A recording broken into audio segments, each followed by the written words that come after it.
return now to the world of Yara. Go ahead and turn this music down just a tiny bit. All right, music.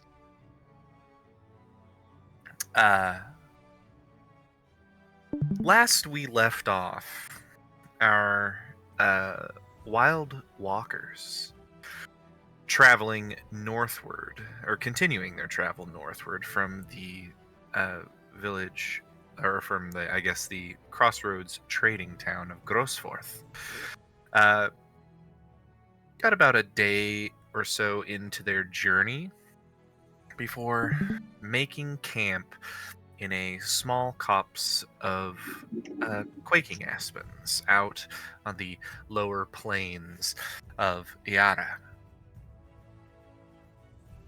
While spending the night in this grove, Kyra, who was keeping vigilant watch overnight, heard some strange noises about and went to investigate, only to discover and be discovered by a quartet of fully grown owlbears that then pursued her back into the camp.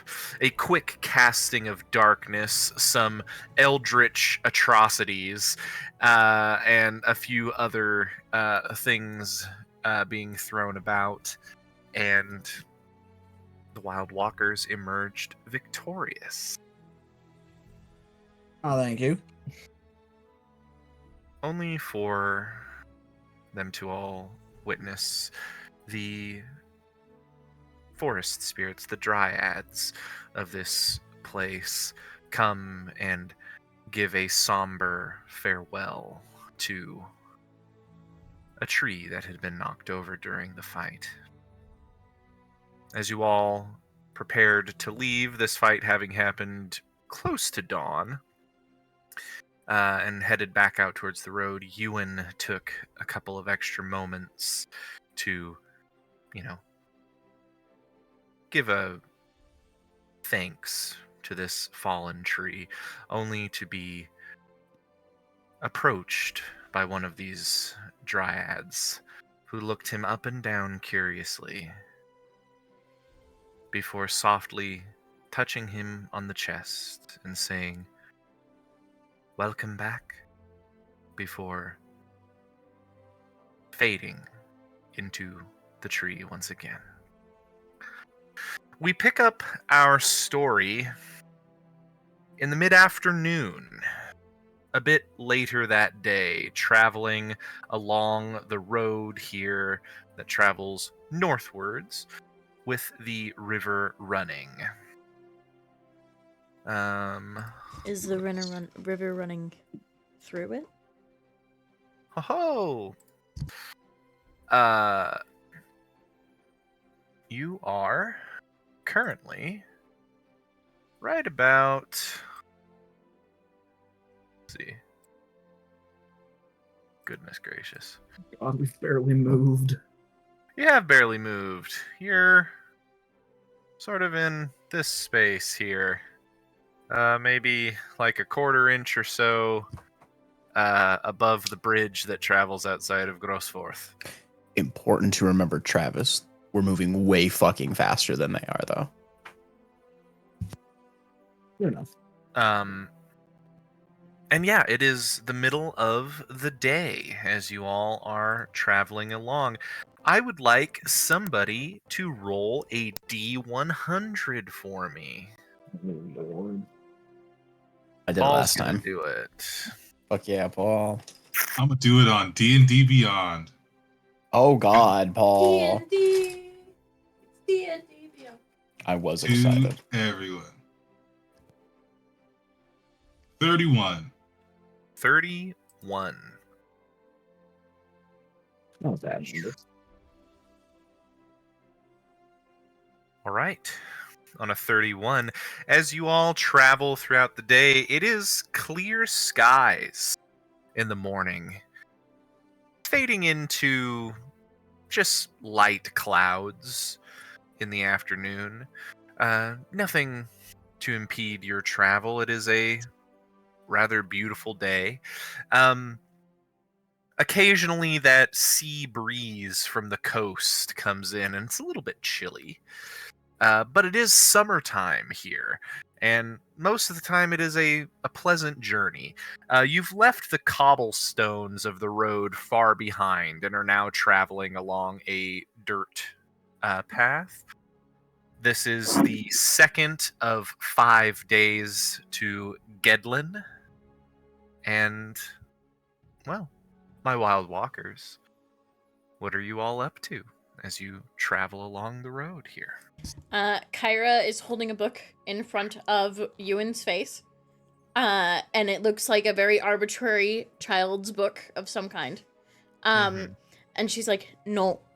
So it's cat, log, dog. Cat, log, dog.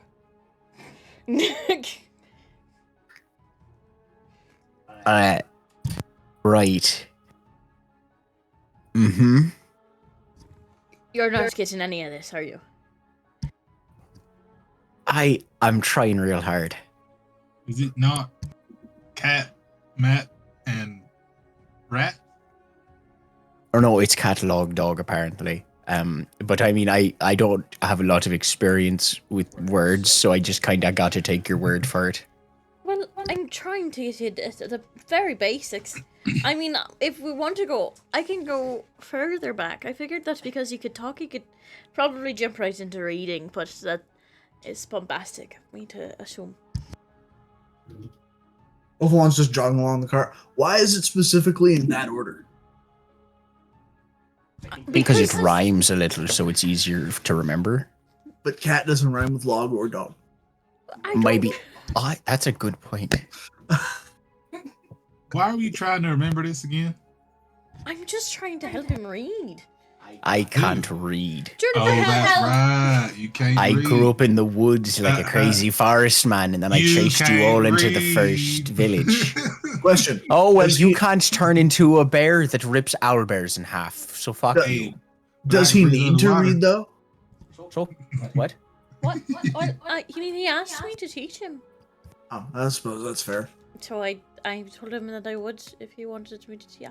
Listen, I am just trying to Makes sense gauge to where me. we're going with this. So, This thing, Gotta every start, young like, at the tadpole needs very to learn how to read. I taught my brothers how to read. I think I can teach him how to read. I think he'll do all right.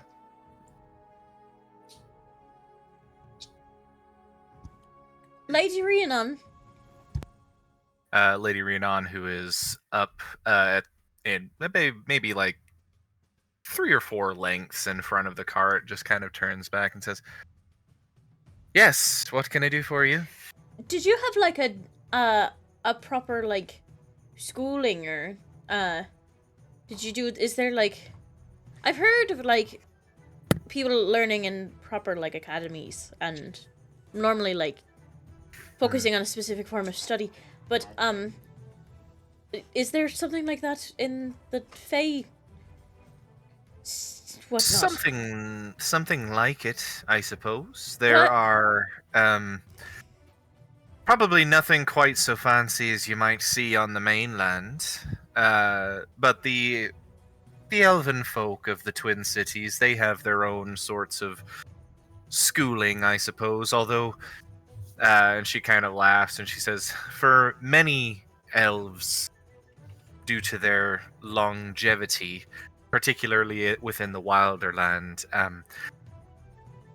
education tends to be a lifelong pursuit. So it's more like, what's the best way to put it? It's more like, it's not really an academy. It's like grand libraries that a bunch of elves just spend a lot of time at. I'd love to just spend a lot of time in a library.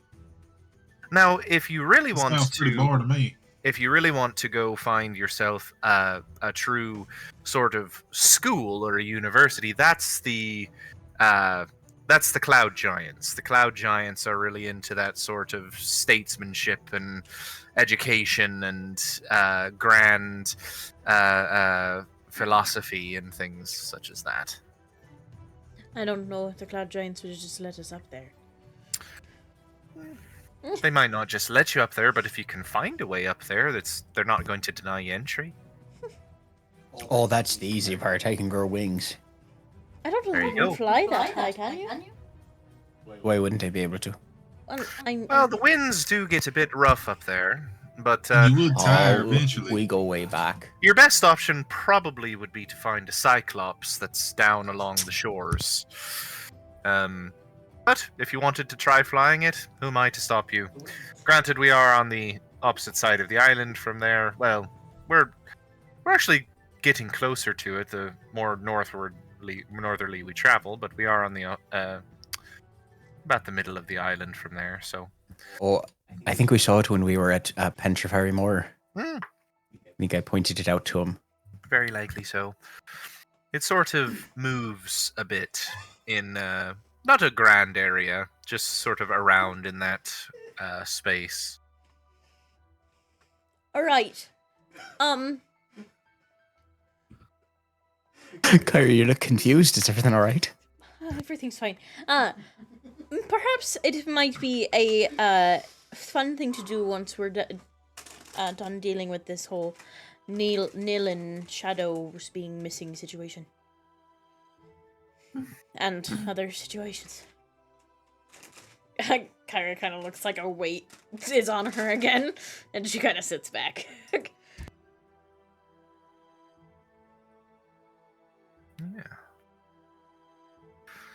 Yeah. You guys continue on down the road. Nothing impedes you on this day of travel.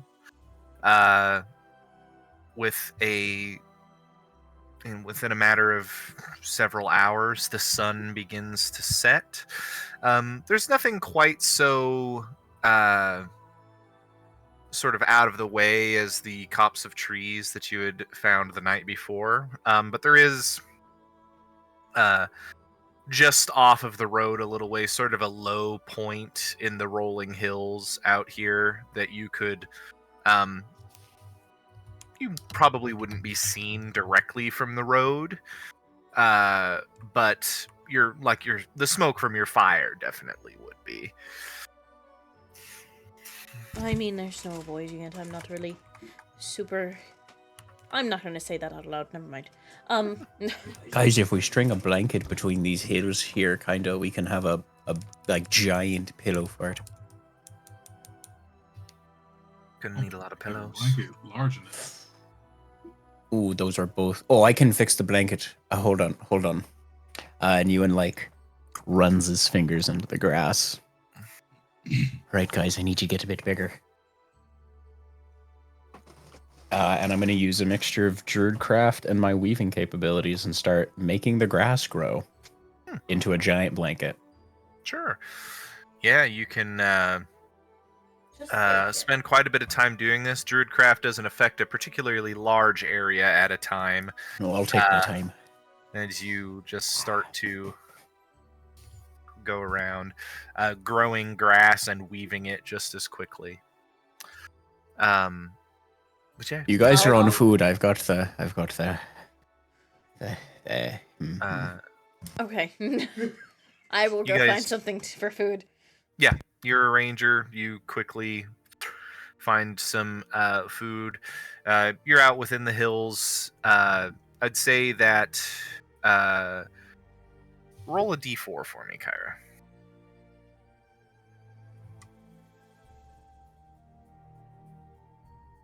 Two. With a 2, there is a couple of options for you. There is a sort of younger, vibrant-bodied stag out here among the hills that you are able to track down. There is also a warren of rabbits nearby, and you can take your pick of which of those you would like to hunt. Either way, you are bringing back more than enough food for everyone that night.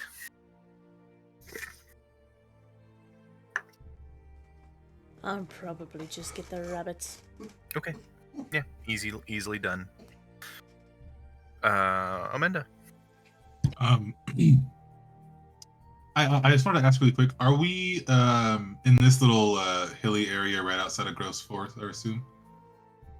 You're a little bit further north from that, so maybe you're not quite halfway between Grossforth and Gedlin yet.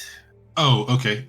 Are we kind of along the water or more away from it? Yeah, so the road has primarily followed the river. There have been a couple of times where it's diverted away and gone out into the hills just because of the topography. Okay, but it's pretty close. You're right next to the water most of the time, yes. Okay. So I would like to see if I could scout ahead, as far as would be feasible, in the water. Okay. It's you are still in the portion of this river where it's not super like there isn't super rapids or anything. Yeah. It is still a running river with a pretty fast current, so I do need you to make an athletics check if you're going to hop in the water and swim upstream. Okay. Do you want me to, athletics, you said.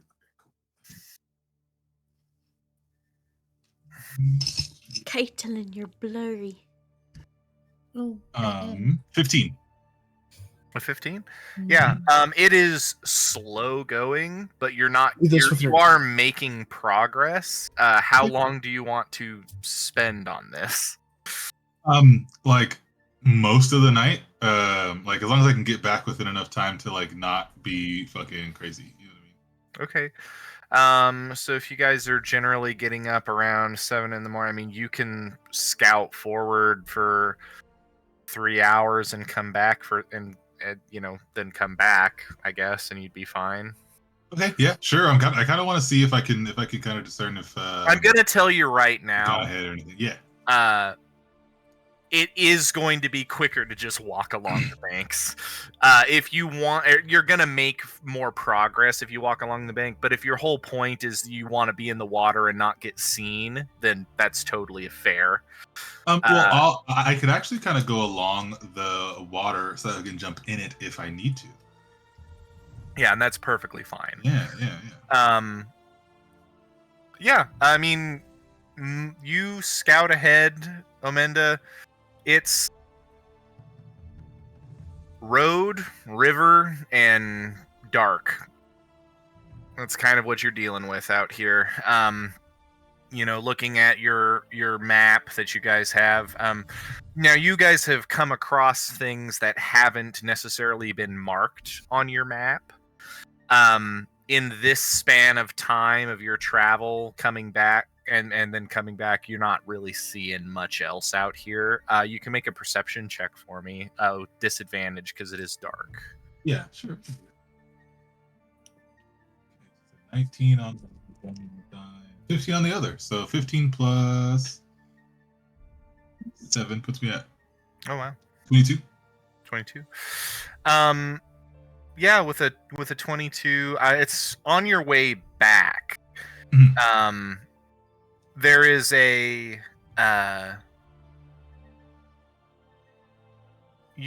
only thing you catch sight of is inland a little way, in a little nook in the hills, much like where you and your friends have set up camp. There is what is clearly another fire, like somebody's campfire. And you smell smoke. It's maybe like a quarter mile off the road, out to the west. Okay. Would I be able to approach it stealthily? Yeah, if you want to. Yeah, I'll do that. I got plus 10 to that stealth, and it is dark. Do you want me to roll for that? Yeah, roll stealth. Oh, okay, cool. I wanted to do that. Perfect. Shite. I rolled a 1, but that puts me at 11 though. Still in that 1. Yeah, I know. You creep up and I'm gonna say it has nothing to do with how your quietness. You are a little frog man in the grasslands. You are doing fine. Yeah. You scuttle up and about up onto one of the hills and just kind of look down. You see some ponies. A simple, not like a. You see like a wagon, like an open top cart. It's nowhere near even as large as your guys's are. This one is not meant for hauling people. It's meant for hauling cargo. Yeah.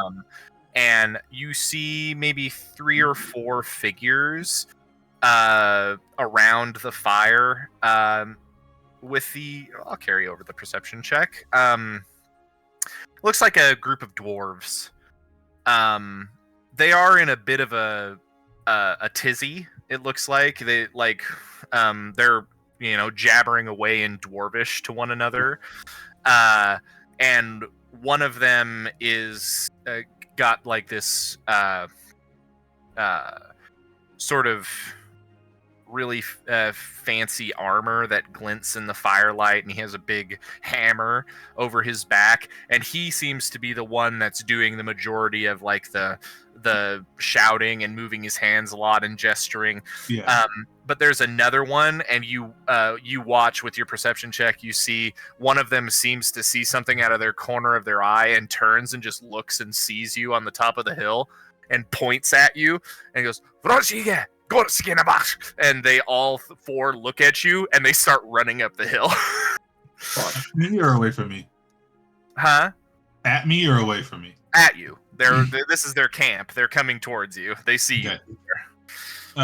So I'm going to make a mad dash towards the water. And is there any kind of like? I assume there's hills and stuff, right? Yeah, you were like at the top of a little hill, looking down at them. Would I be able to use that to my advantage to kind of shy away from him, stealth away from him?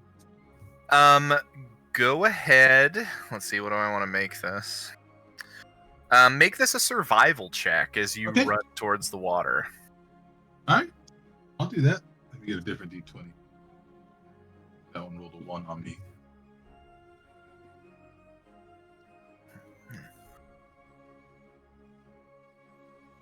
Grab on the dice.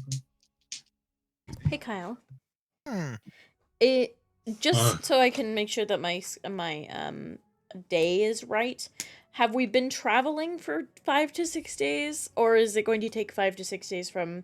This is your second of 5 days to get to from Grossforth. Right. So it is the 28th of Willow. Correct. Okay. I wanted to make sure my timeline was right. Thank you. You're good. Thank you. Thank you for keeping track of the calendar I made. I rolled a 1, Kyle. You rolled another 1. This basically, like, you feel them. The two of you are, you and these dwarves, both being small creatures, have the same running speed, so they're not really gaining on you so much as they're just keeping pace. And you're not able to shake them or to get behind a hill, but you do see the water coming up in front of you. Okay. Here, let me see really quick. Can I cast minor illusion like on top of like a nearby hill, and it'll just look like another me running away. Sure. I'll have you for this one make a deception check, but you're going to make it with a disadvantage because they fully can see you. Yeah, it's okay. I got it. And they do have dark vision. I don't. I'm gonna roll a different d20. This is the 3rd d20 I've rolled today out of 3 d20 rolls. Oh, that's a natural 20. That one's staying in the hand. Now that's good. That's a 30 total. It was at disadvantage though, so you got to roll. Yeah. That is a 6, but that puts me at 16. Okay. Yeah. So another you appears a little ways away from you and takes off in another direction, and you're able to like juke yourself a little bit to make it look like, oh, it actually split off from me, so it's like which version is which. it's it gives them pause, and they're trying to figure out which of you to follow as you yourself make it to the water. Mm-hmm. Let me see. I'm gonna definitely jump into the water. Yeah. But if it's at all possible to make the illusionary version of me trip over before it can jump in, that'd be great. Okay. Yeah, I mean, you've got control over it. It does what it does. As soon as you jump in the water and start heading downstream towards where your companions are, traveling with the current, your swim speed is doubled, so you just take off down the river, and you get away. Nice. A little bit of time later, and you find yourself able to hop back out of the water towards camp. Food has been had. Most everybody is bedding down for the night. The elves are the elf and the godling are I think getting ready to take their meager 4 hours that they need. But everybody else is bedding down, ready to go. Kyra still is staying up at night and sleeping during the day. Okay. So yeah. Omenda, you return.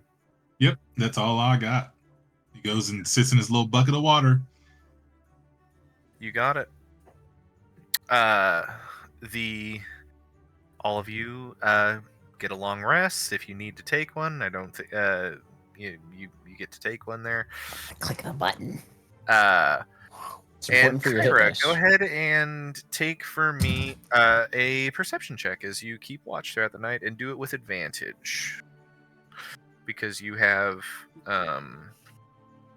Lady Rhiannon around as well. Here's some dwarves off in the distance. The fuck was that?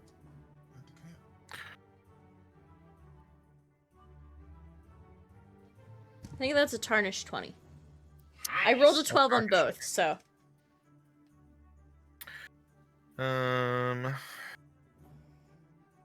Which was kind of upsetting, but it's fine. It happens.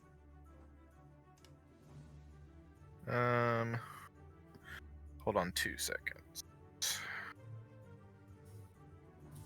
I don't want to hold on 2 seconds when you say that you're planning something and opening something in another window.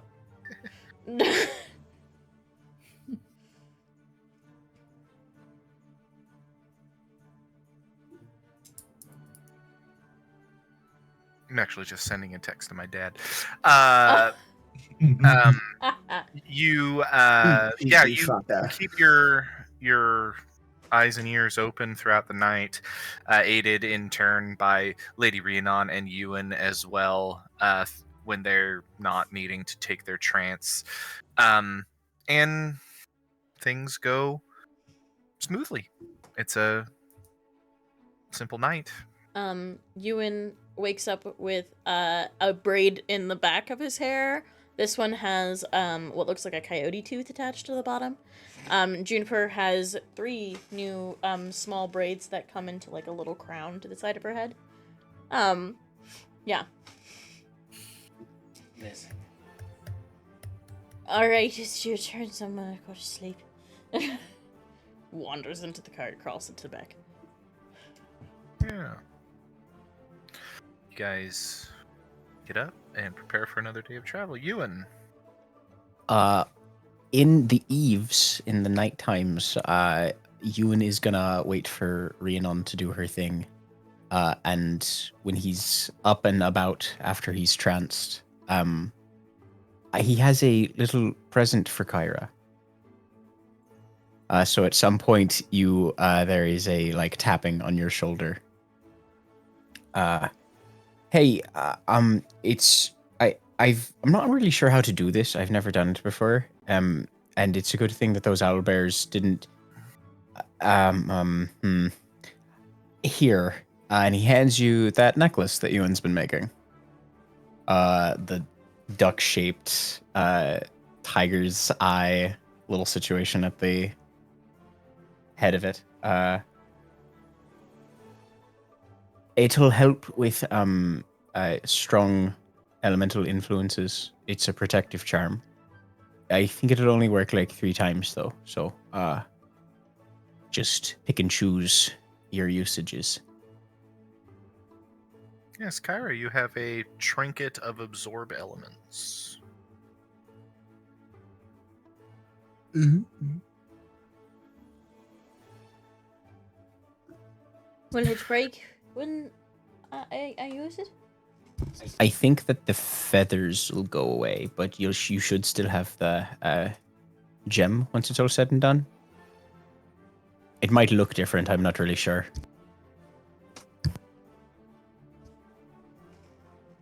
Thank you. You are welcome. On this... Goodness gracious. Fuck. I thought somebody was super excited about it. They're like, yo! My goodness, dog. Food's here. That's a dog that bays right there.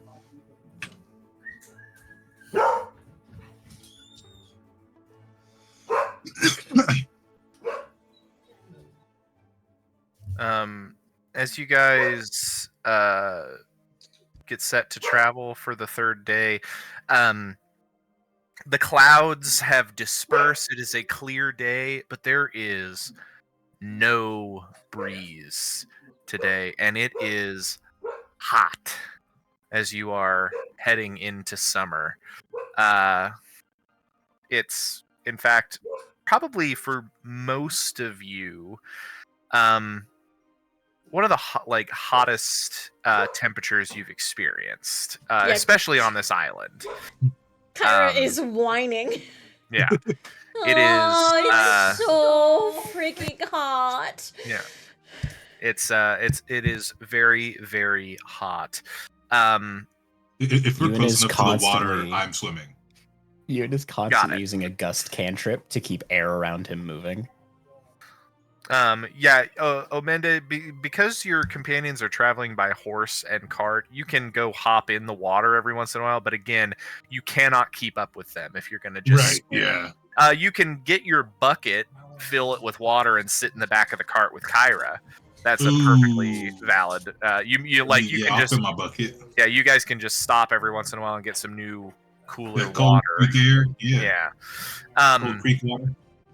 As you all are traveling, though, in this scorching heat, I do need everybody to make a Constitution saving throw. Did everybody? Okay. Yes, everybody, please. Con save. Okay, not that great at these. You're getting another chance. Don't roll a 1. Does Ewan gusting Nice. about himself help at all with this? Nope. No? 16. All right.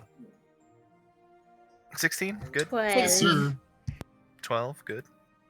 15. Good. 8. Kyle, And what'd you roll, Caitlin? 16. 16. Ophalon, you are struggling. If it's the armor, if it's the fur, it's probably the fur. As you're walking along, or traveling alongside the cart, it's just hot here today. You and Ophalon, you are going to take 1 extra level of exhaustion. It's going to bring you back up to 2 goody. again. That's Oh. what I fucking. Would I be able to possibly prevent that by soaking him with the periapple of water creation? You can do the periaptive water creation 1 time. Right, yeah. This is an extended amount of hours of travel. Yeah. Okay. What if we just tie a rope to the back of the cart and you guys can just And, hang and on drag and him. drag it through the river? That way you guys keep up and you don't have to worry about swimming. That's Do we fine. have another barrel? I have mine. just have me tied in my bucket. You guys do, with how warm it is, find yourselves needing to take a like a short rest in the middle of the day to water the horses, to do even you guys have, you know, a horse that needs to be taken care of. Lady Rhiannon also, even though her horse is spectral, it seems that it does still need to drink. Lady Rhiannon during this time suggests, she's like, I've got like a sort of we could use one of the tents or something and put a cover on the cart just for a little bit of shade. That will be great, honestly. It is The a cart covered is covered. cart. We bought a covered cart.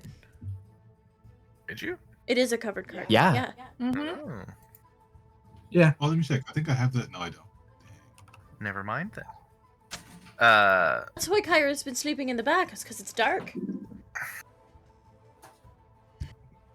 Just been struggle-lugging through the day.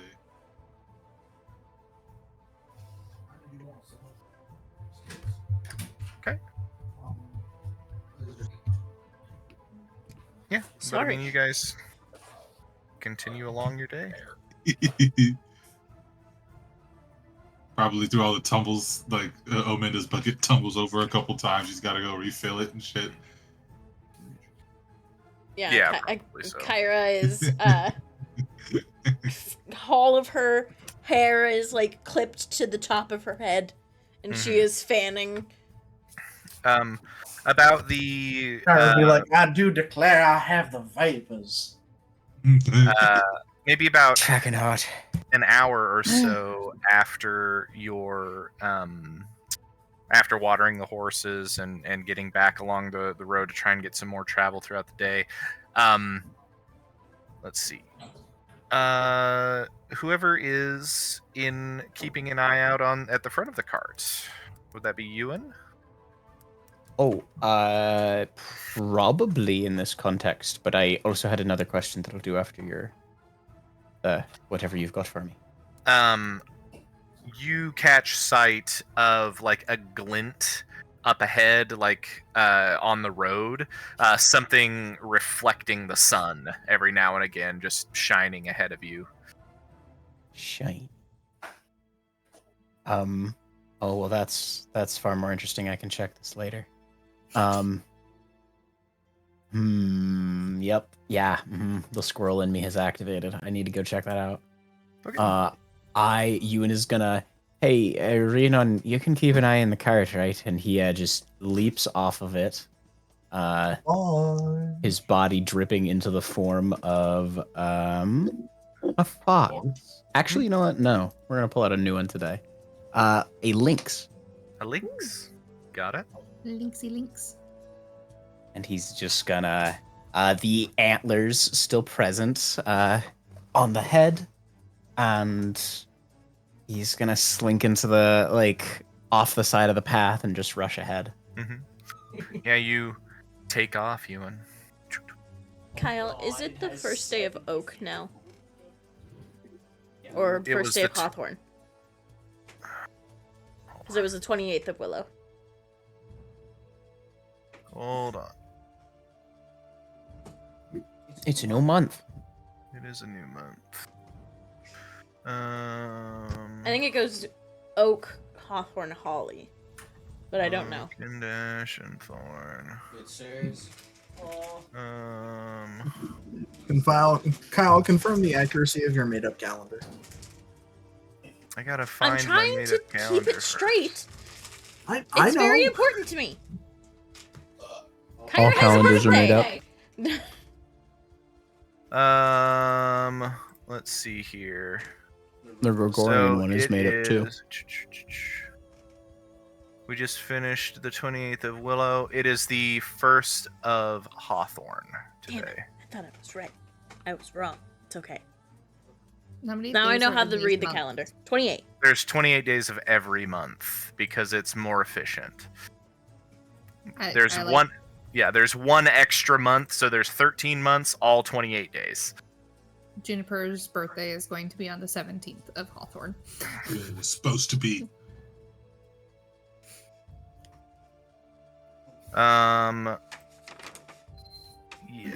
Yes, it is. definitely the month of Hawthorn because the the moon phase. well, no, not necessarily just that either, but Litha, the festival, isn't immediately the month following Bealtaina either. It's the next one. So it's Willow, Hawthorn, Oak, Holly is the order. And as we progress into a new month, we are currently right at exactly, or close, or actually, so the 2nd of Hawthorn will be exactly 2 weeks since the Bealtaina festival.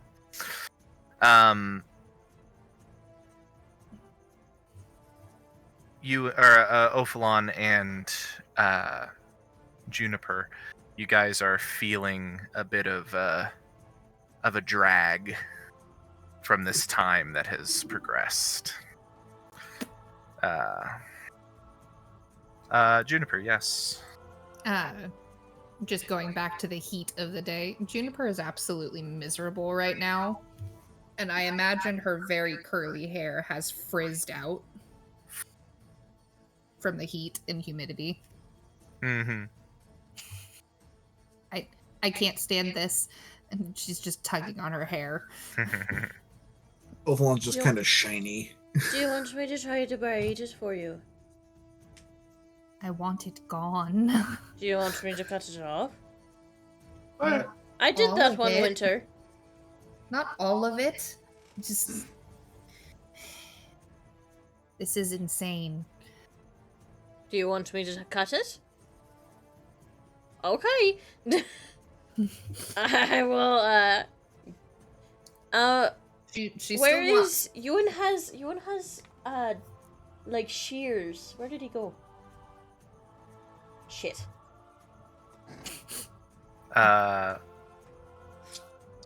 Use my knife. Ewan, Hi. you run ahead in the form of a lynx. Hi. You don't have to run very far. No. Maybe like a quick 10 or so minutes. You run up in the hillside and you look down. It's a group of people traveling ahead of you all. It's some dwarves on ponies, it looks like. Just traveling on the road. You see the glint that you saw was the sun glinting off of some kind of shiny bronze armor that one of them is wearing. How do they look like they're coping with the heat? The one in armor looks rough. Yeah. The other Cast ones, heat metal. the other ones look like are kind of making fun of him a little bit. You hear them kind of their dwarvish brogue, sort of cackling at each other as they mosey along. The one at the back isn't wearing armor, but also isn't looking great. Interesting. Where did my... There they are. Goddamn frog. I'm gonna, before I leave, because that's all I really wanted to know, I'm gonna skirt between their legs and yowl. Uh-huh. And just scurry back off the path and make my way back to my group after Terrible. doing a little loop. Make an intimidation check Just to fuck with them. as a terrible little guy. Puppy. Oh, I broke apart. Puppy. Oh god, I rolled so Fucking high. with all of You upset? Only a +1 though. So tarnish 20. Oh, wait, hold on. 21. 21.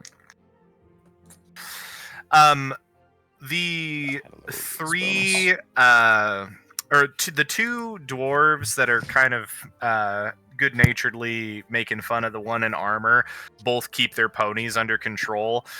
The one with armor, his pony just takes off and he falls off the back clanging in his armor onto the ground.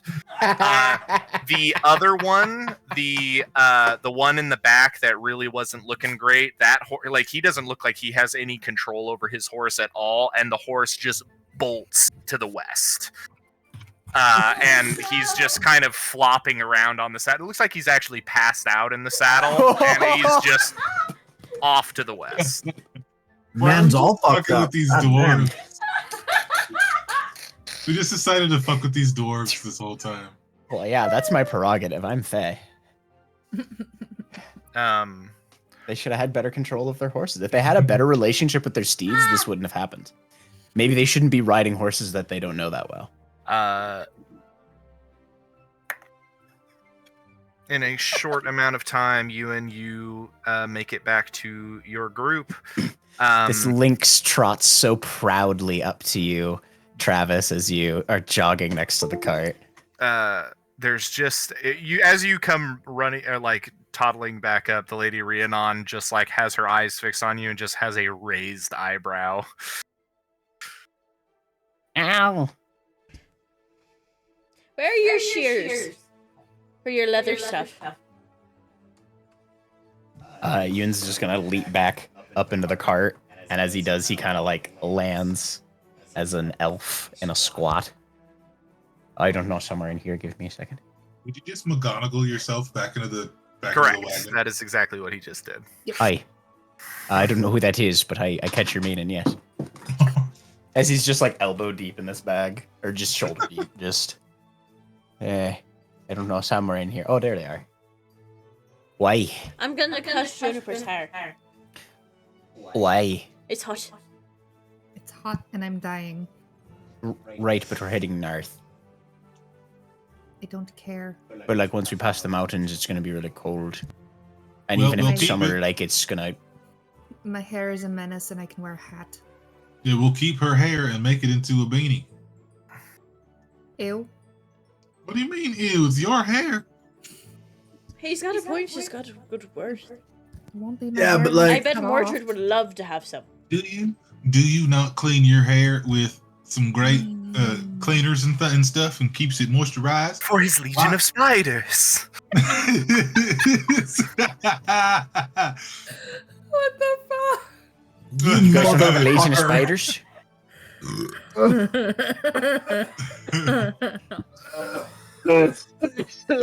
Fuck Travis up. He deserves it. No, I'm kidding. You absolute son of a bitch. She's I'll allowed to fucking get cut it you if for- she wants to cut it, so I'm gonna cut it for her. I'm Okay. not gonna cut I know, it back that's why I'm back. handing you the shears. Thank you. Quit. Isn't Can a I- hat made out of hair I just a like- wig? I like the braids. I don't Yeah. want to cut it all off. I Just- won't cut it off. It's like Because it's off like the down neck. your back, isn't it? yeah. Well, Yeah. Go along. Let's do Yeah, it to it's like Merida. your shoulder. It's Merida hair. We could do Yeah. it like Oh, let's- loot haircut. here's the thing. I think you look great, bald. Yeah. See, here's the thing. Don't I look awesome as he takes his hat off, as it shines in the sunlight? Shwing! Bald! Ah, fuck! Bald! Wait, 1 second before you do it, I shit! My eyes are so sensitive to light. I can't see. And you can use it as a defense tactic. Ah, you wee fucker. All right, I'm Wee gonna fucker. I'm gonna I'm cut good, Omenda, but thanks for the idea. I'm gonna cut Juniper's hair. Okay. I don't remember the last time my hair was cut. You guys, yeah, you can do this, no problem. It's your character aesthetic. You cut it to the length that you want it. It looks nice. The hair can be braided easily and taken care of. The hair is still intertwined around this tiara that sits upon your hair. So you're just shortening it and then rebraiding portions of it. As you guys are doing this, the cart comes up and all of you see just off to the side of the road, there are ponies that are drinking from the water and a group of 4 dwarves. You see one in armor that's just kind of like fanning himself with his big hand. And then you see the other two very are concernedly leaned over the fourth that's just laid out along the grass. Poor people. It is at this point that I'd like to use Druidcraft to make a small orb, and it will tell me what the weather will be for the next 24 hours. Oh, interesting. I'll check again later, but this will tell us for the week. As the cart goes by, just real quick steal their shit. Oh my god. See. That's much. That's a bit much. I already fuck with him enough. Your He's got nice armor. or seems to suggest that this heat is going to continue into the next day. Damn it. Oh, seems like it's gonna keep being hot as fuck, guys. I have an idea. And I say that like I proclaim that out loud as the sun arises in my hand As you we all ride past the dwarves. Yeah. Well, yeah, you guys are riding past, and you see the one in armor kind of wipes the sweat from his brow and looks at all of you. He gives a little wave. Lady Rhiannon and says, "Well, what news?" And they say, "We're headed towards Coraclon eventually, but some strange folk out on the road. They did something to this one." And he jabs his thumb at the one that's laid out on the grass. She goes, "How do you mean strange?" He goes, "I don't know. Sort of Yep. Does the one laid out on the grass have a shadow? Go ahead and make a perception check. Oh, fuck. Terrible. I'm too busy being smug. I rolled a nat 1. Had one. It's not so much that you're too busy being smug. He's laid on the ground. It's hard to tell one way or the other at the moment. The dwarf in armor just kind of says, I don't know. There was this sort of froggy chap that was in our camp maybe 2 or 3 nights ago, and they wanted a bit of food, and nothing's been quite right since. And he points again at the one on the ground, and he says, Kaisa here, he's having a bit of a hard time, harder than the rest of us are. And he pats him on the face and says, "Oi, wake up, we gotta get going on the road again." And you see Kaisa kind of groggily opens his eyes a little bit and sits up. Anyone with a passive perception of over 15 does notice as he sits up, no, this dwarf does not have a shadow. Oh yeah, I have a 17. He does not have a shadow. Yeah. Omendo will kind of stand out of his bucket, and he'll be like, "Well, I saw y'all. last night, but did this frog look like me? Is that why y'all ran after me?" He said, he says, "Yeah, we did see your shape last night. We thought it was her come back again, but you're different color. She was sort of red color. Had a bunch of knives on her. Wore a blue hood." Well, all the confirmation I needed. At least we're going the right way. How many nights back you said that was? 2, 3? About 2 or 3 nights. All right. Just outside of our first night outside of Grossforth. They weren't far behind us leaving the village, and but they got ahead of us. We're not quite so fast on ponies, but the frog, she came back and she said she got left behind. We were gonna let her travel with us, but she was gone in the morning, and then, like I said, he started acting up. Not that these two give a fuck, and you see the other 2 dwarves are just kind of sitting there. It seems like this one in armor is the only one that speaks common. The rest of them are just speaking dwarvish. Did they mention where they were heading? Not really. I mean, there's not very many places you can be heading if you're headed north. I presumed they were headed toward. I mean, they looked sort of Fey kin equivalent. I presumed they were headed through the mountains up to Afanide up there, but our plan is to get to the mountains and then cut east along them, cross the river at its thinnest point, and head over to the Dwarven city. So, yes, Kyra. Can I hear what they're saying, the dwarves? Did you speak Dwarvish? Oh shit. Yeah. Yeah, I mean, they are the two of them that are kind of, that don't seem to be as affected by the heat here. They're just kind of not really taking much of the situation seriously. It's like, they're just lazy, and they're just, it's like, fuckers, it's too hot for them. They can't handle their, they're doing it. It seems like maybe they're more used to being on the plains compared to the others. Yeah, Juniper.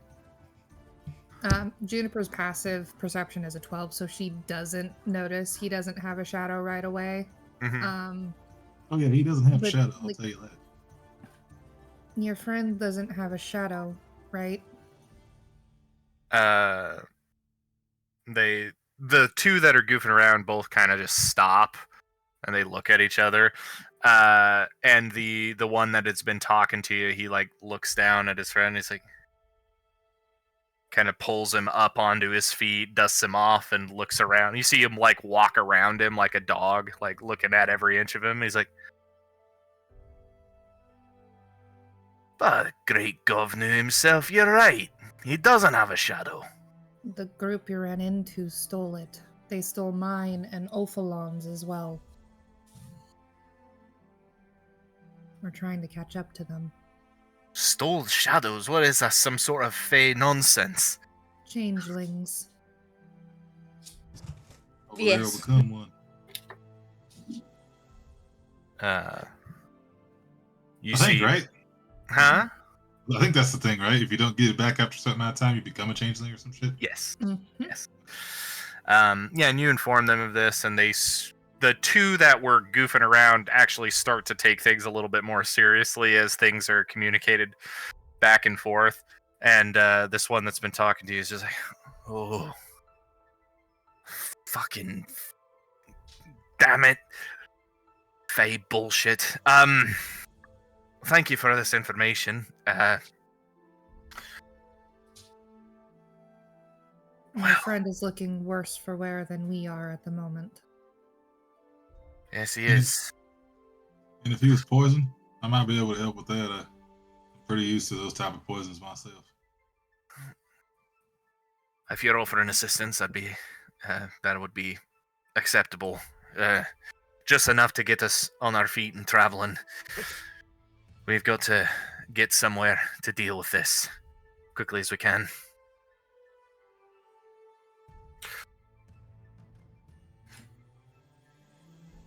You see he reaches out his hand. He says, my name is Dubna. It's a pleasure to make your acquaintance. Could I get that spelled, God? Dubne. Thank you. I guess it's What's actually anti-venom again? Dubna. It says it's a custom item in my bag. Hold on.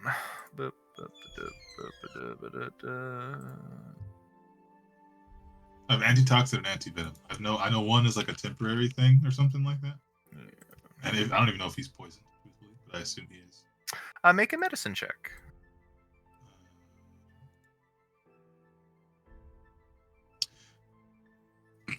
Is it at all applicable for advantage due to me being a grung and knowing the grung poisons? Yes. I'm glad I died again. The first one was a 1. The second one is a 19. 19. For 21 total.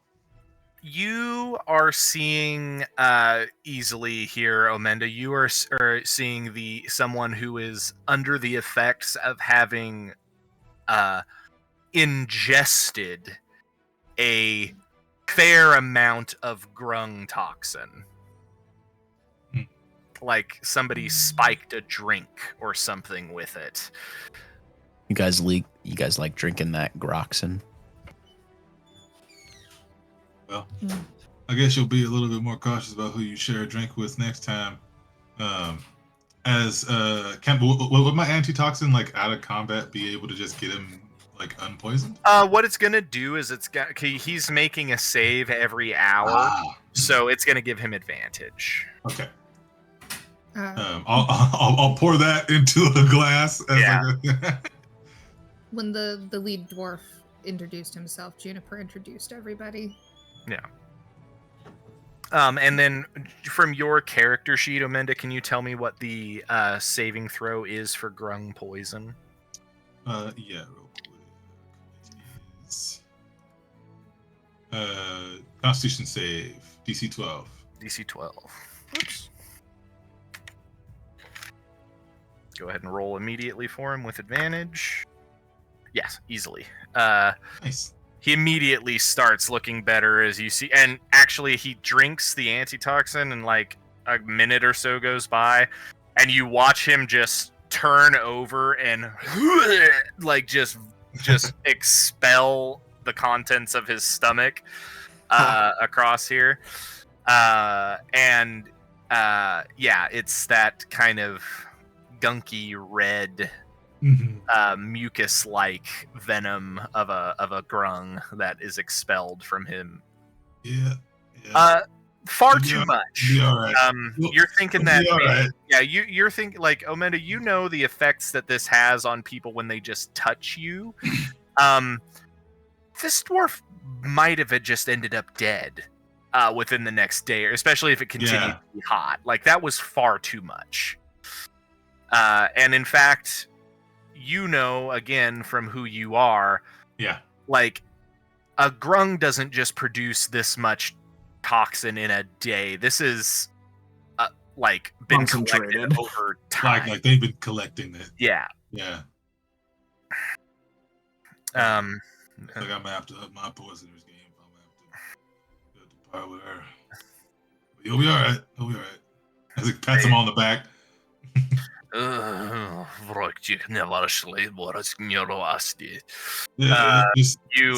those things. Yeah, what he said. Kyra, you understanding Dwarvish, just hear him say, it tastes just so much worse coming out.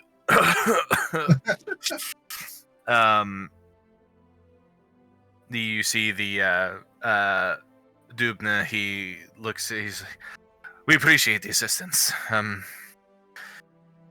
We have to get back. We have to get to Koroklan with haste. Otherwise, well, I don't want to think about what's going to happen to him. We'll go see what the druids have to say. Maybe the giants can give us a bit of help as well. Thank you. We appreciate your assistance. Safe travels. Sniff that drink. Sniff that drink. Yeah, and they start to get their stuff together. They are dwarves on ponies. They're not going to be able to travel as fast as you guys. You guys were destined to pass them eventually anyway. And you begin to head off on the road again. See, it's a good thing I went and terrified their ponies when I went and checked them out, because otherwise they would have died, because I don't think we would have cared about that guy being lulled out in the heat. Not likely. So my shenanigans have paid off. You guys get through your travel for the day. You make camp again. You can take another long rest. Ophalon, your one of your levels of exhaustion goes away, but of course you and Juniper both still have the one base. We get into the next day of travel. the heat remains, I need everybody to make another Constitution saving throw. But we did take a long rest, You did take a long rest, yes.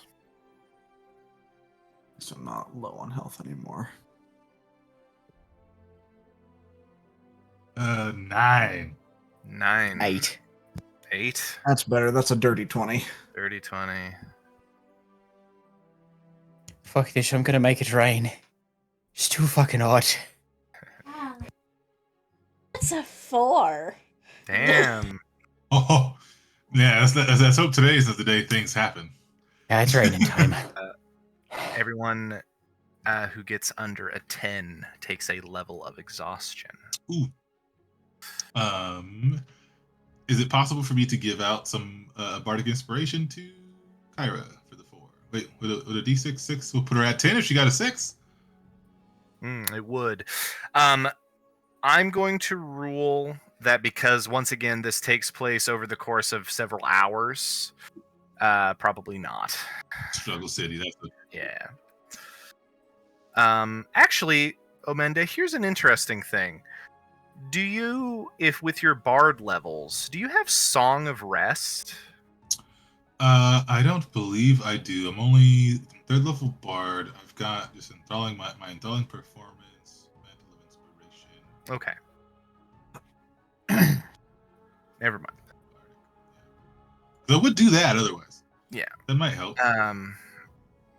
So yeah, you guys continue down the road, traveling a bit more. See, I'm gonna roll something for you. Rollies. Rollies. I love a good rollies. I'm gonna try to put some more rollies in mine. Hell yeah. Okay. 4.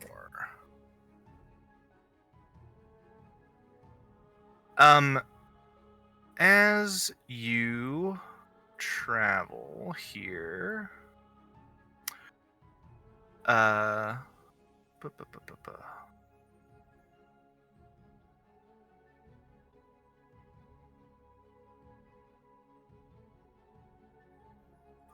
let's see.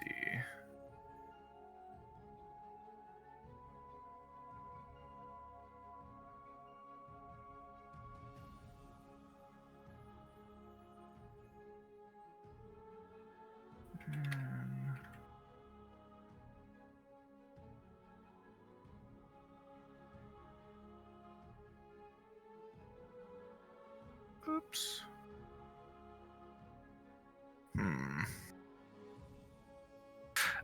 Yeah, you guys are traveling along, and the hills now, you are firmly moving more into true hills than you are in have been traveling in plains so far. There are many more copses of young growth trees out and about. Nothing so big as like a forest or anything, but just simple little standing areas of trees. You do occasionally see like you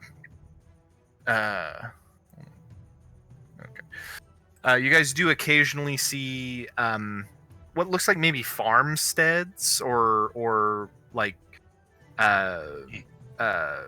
little places that people have tried to make houses out here away from villages. None of them are still inhabited. They are falling apart. They're like stonework and thatch roof houses are falling in on each other.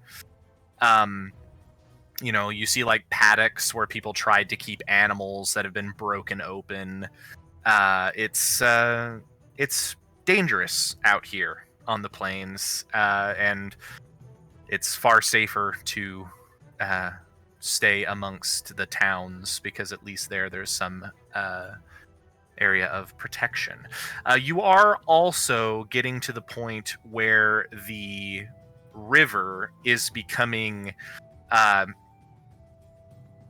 it's not quite as wide as it has been, but as such it's flowing faster and it's becoming more like rapids. now.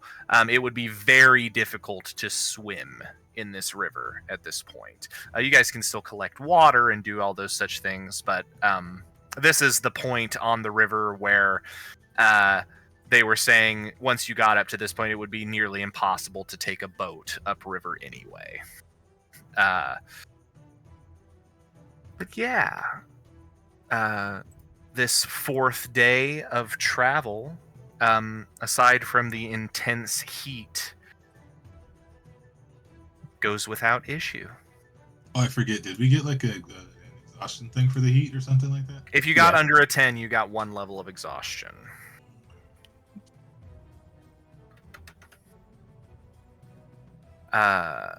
Which will be solved with a long rest. Once you guys, the sun starts to go down and things start to cool off a bit, yeah, it becomes another night. This was the 4th day. You guys are expected to reach Gedlin on the next, sometime during the next day. You guys haven't met any weather conditions that have prevented you from traveling at a standard pace, though it has been hot as balls. Another night, no issues, and you awake to begin this last day of travel. I'll have someone else go ahead and roll a D100 for me. Kyra's turn.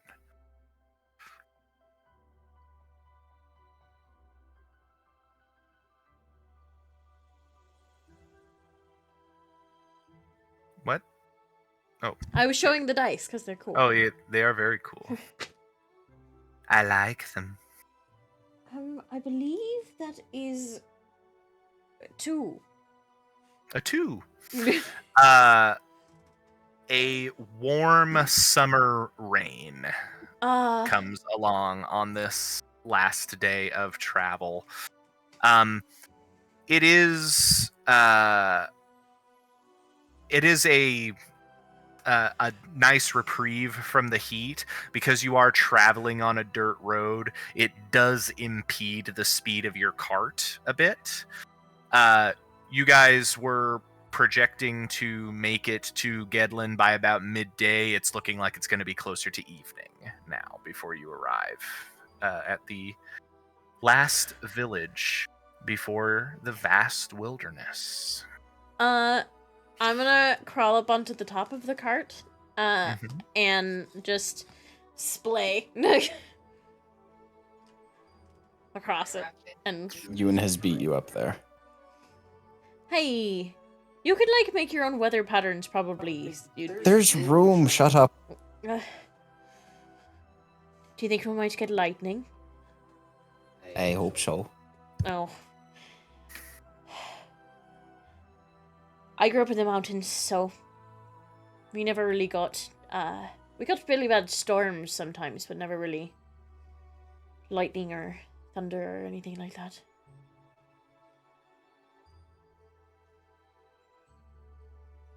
And that is a good note to have now that you guys have traveled for a few days.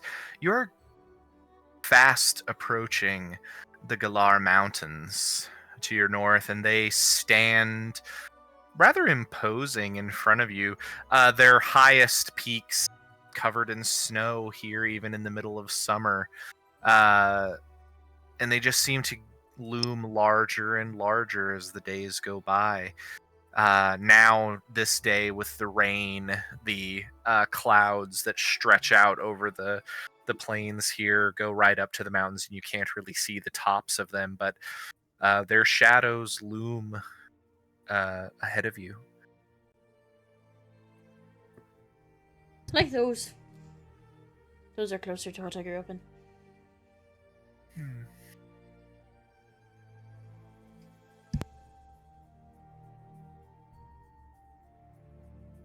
I hope we catch up to him before we pass my den. I hope so too, so we can get some answers. I'm sure you're itching for something. Well, also, because I don't want those two to start dying. They're already kind of exhausted all the time. True.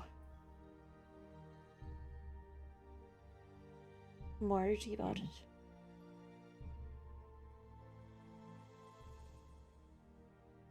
But we'll be fine. If we figure it out, we figured out everything else thus far. I'm sure we're gonna catch him before we hit those mountains.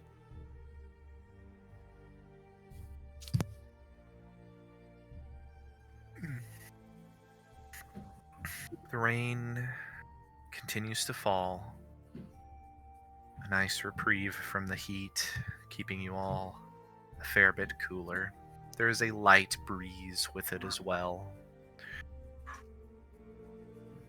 And as the afternoon fades into evening, up ahead of you, you all see the glowing lights of a village, nowhere near the size of Grossforth that you just left, and in fact, possibly even a bit smaller than Canal Dythe, the halfling village. You see the lights glowing, you see smoke rising from a chimney, and the rain continues to fall as you guys are heading into the town for the evening. Ewan, as all of you are approaching this town, I would like you to make for me a perception check.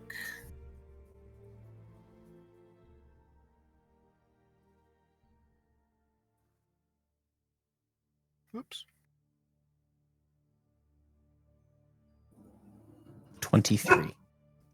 23. From here, with your elven eyes staring towards this village, you see, much like many of the other villages, and unlike the city of Dinas Undod, there seems to be a sort of great tree at the center of this of this space. In Grossforth, of course, it was a massive olive tree built around, or for which the crossroads were built around. You see a very tall tree at the center of Gedlin, and as you lay your eyes upon it, you feel something grip your heart, and your instincts begin to overwhelm you. It's like a kining. It's not audible, but it's resonating through the bark of your arms and the your bones themselves. Ewan, you feel like you're being called. You have to get to that tree now. Yeah, I'm gonna do that. Hey, you guys will I'll find you later. I gotta do stuff. I don't even think you have time to say anything. You take off. Gone. Yeah. All of you watch as Ewan just sprints ahead of the cart towards the town. Well, he'll turn up. That can't be good. Later in on, like, watches you miss run off. Perhaps we should pick up the pace. Perhaps. You guys continue along. Ewan, your being hurts. Your bones hurt. Your arms ache. The base of your antlers are just incredibly pained. It's like when they were first growing in. This thump, thump, thump, this kining sound is echoing through yourself. You have to get to that tree. You're being called. You must go. You gotta get there. It's the only thing running through your mind. As you break the edge of the village. There's a few people out and about. There's no guard. You head directly for the center of town. You see a tree ahead of you. It looks like there is a seam of green at the center of it, and that's what you're headed for. You run as quickly as you can. You go, it hurts. You know you have to do this because otherwise the pain is going to overwhelm you, until eventually you get to the tree and you place your hand on it and the seam seals and all of it ceases. The pain, the kining, all of it.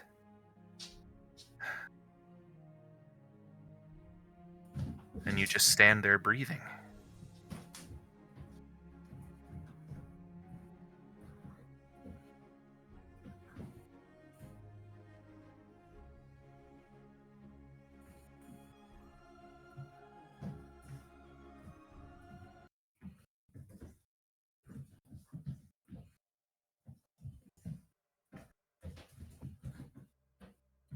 It doesn't take long for the rest of your crew to arrive in the village. It is not a large space here. In fact, it shows the signs of having once been more populated than it is. A great oak tree stands at the center here. And you all see Ewan, his hand placed upon the trunk of the tree. And what are you all doing?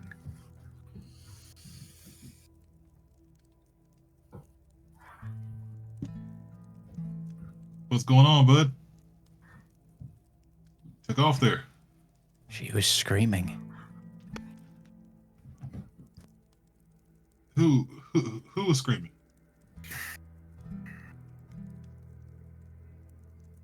And just his hand is still on the tree, and his Can attention I- remains there.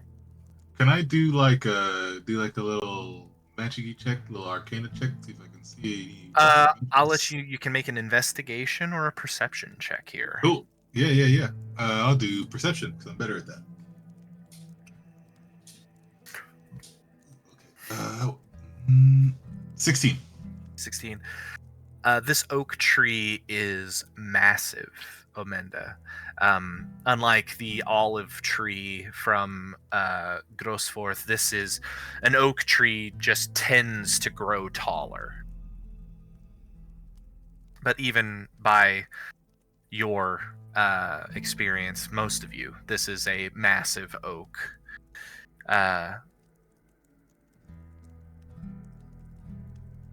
Omenda, you see in the lights of this kind of village square, a little ways above and around the tree from where Ewan is touching, there's like something carved into the trunk of this tree.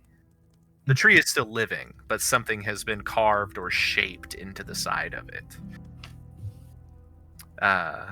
With a 16, I think you can see clearly that it is a face. Does it look like very detailed? Like almost like it could almost be like somebody's face implanted into the tree? Or is it more of like a... It does look detailed, yeah, absolutely. With your eyes, Omenda, I would say if you just provided a little bit more light, you'd be able to get a pretty decent view of this. It's not super high up, it's just maybe another Ewan length above where Ewan is standing. So maybe a total of 12 feet up the tree. Oh, the faces? Yeah. Is there anywhere at about that height, like a branch that I can kind of stand on and kind of be at? No, actually, the branches start a little bit higher than that. Okay. I do have a bit of a climbing speed. What's my climbing speed really quick? I don't remember. Pretty 25 good. feet. Yeah. I'm gonna go ahead and do a little plork climb. And instead of being like head on to it, because that'd be really close, and I would hate for it to be like, Zah! I don't want to Yeah, get sure. scared. You know what I mean? So I'm gonna be a little bit next to it. And I'm just going to if I'm gonna like kind of go on a leap here, and I'm gonna try to um, persuade it to speak to me, the face at least, by saying, "Somebody put you here. Some way to get you out." You climb up the trunk, Omenda, as Ewan still has his hand placed on the tree, he is focused on it. You climb up, you say these words as you get close, and you add a little bit of extra light to the subject, and you realize this is like a carving or something that has been formed into the side of the tree. It does not respond back to you, but up here you get a much more detailed look. Deep inset eyes, hair that trends upward into the trunk, up towards the branches, a beard that goes down with the grain of the trunk. Make a religion check, Omenda. Yeah. I think I'm not that good, but I'll do it. Hey, roll the 18 plus 1, 19. 19.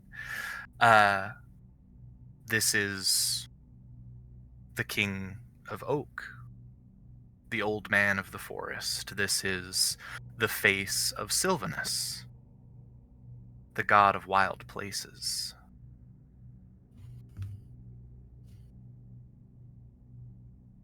And it just kind of coolly and empathically stares down at the village around it. It will kind of just like climb down, and you can continue. As you start to climb down, Ewan.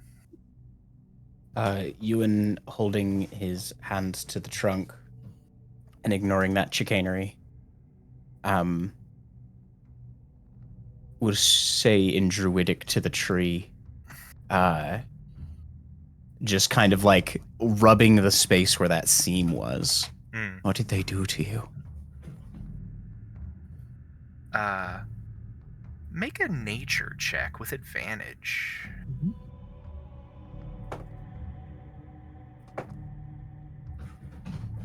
18. 18. Ewan, this tree is alive. It is healthy. It is flourishing. This tree is of similar height and health as the trees in the area where you originally woke up. It's got this kind of carving into it, or it more and more you guys look at it, the more it seems like this wasn't carved into it. It seems like it was shaped into this tree. But as you're, kind of pressing your hand against it and you're asking these questions in Druidic, you get a strong sense from this tree that it is in good health. Why did you scream for me? Maybe it was just calling to you. Kyra, what's your passive perception, Kyra? 19. 19. You look at where Ewan's hand is touching the tree, and you see the wood from his arms has started to meld with the bark of the oak. I will hop off of the cart and just kind of walk over and You are do you think maybe you might have come from a tree like this?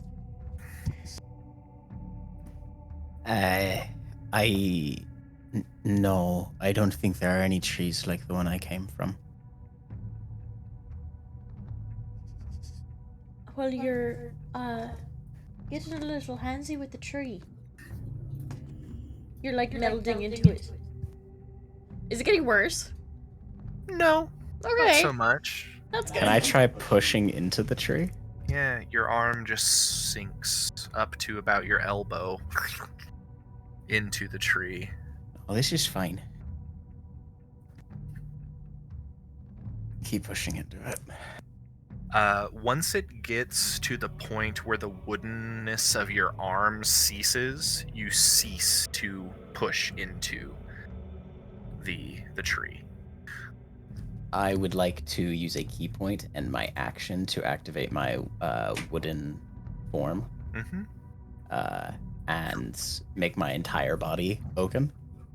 All of you watch as once again the oaken wood of Ewan's arms begins to stretch over him, although this time instead of becoming a creature or a massive bear or anything of the such, it just covers his own body, and you watch as Ewan just steps within the tree. I feel like I shouldn't be surprised. The lady Something about this Rhiannon isn't good, is is it? standing by, has a interesting look upon her face. Caitlin, can you mute your mic when you type, please? Oh, I'm sorry. She is kind of The looking curse at of good mics. Yeah. She's looking, she says, "What in the world is that?" Ewan, Yes. you're inside of a tree. I'm inside of a tree. What's that like? At the moment, it feels as if you are a part of this tree. Because you are. You have made your form oaken. You have merged with it. A flood of memory comes into you. Memory of this tree, of many long years here, of a village forming around it. It's like it's going backwards in time. A village drinking, a tree growing, and then for a very long time, or at least it feels like a long time, this tree was underwater. And then the water disappears, and it is amongst brethren, other trees, other oaks, vibrant and old, rising alongside its kin. Until eventually you get to a point where the last thing you see is what may be the first memory that this tree retains of it growing and coming into existence. And a tall, shrouded, heavily bearded, mossy form that has risen it from the ground. And then that vision ends. You are still within the tree. You have an immediate sense of the immediate area surrounding it. You can tell that your companions are still nearby. And you can feel the cool, gentle, life-giving rain continuing to fall. May I attempt to search the tree's memories for signs of the individuals we seek? Make a, we'll call this just a wisdom check. Okay. Do I have any proficiency in this wisdom check or just raw whiz? I would say you can add your proficiency bonus, yes. Hot. That puts us to 22. 22. Maybe a day and a half or so. You search. No immediate sense of Nil. No immediate sense of Galpavroga.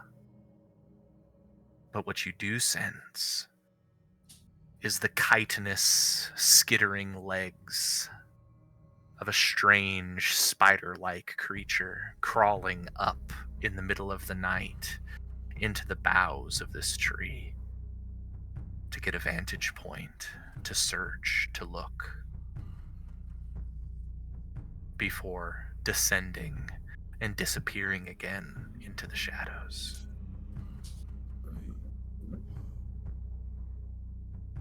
You said they were a day and a half ago? About a day and a half ago is the memory you get, yes. Okay. Can I dive a little bit more in on that face that rose this tree? Yeah, go ahead and this time, this is an insight check. Insight check. Okay. Same bonus, and I rolled higher. That is a 26. 26. It's just that memory again. The rising of the tree, the awakening of the tree. The face is shrouded, the beard long, mossy. A gnarled, crooked staff in one hand as the other is raised in front, having brought this tree and all of its brethren into existence at once.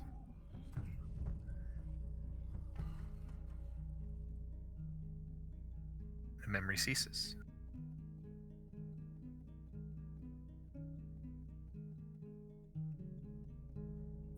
I think looking for that face, the memory goes further forward towards when this town was coming and building up around this tree. And several hooded figures with staves of their own, not carving, not harming the tree, but bringing this face into existence and clearly marking this tree as important and a place worthy of worship.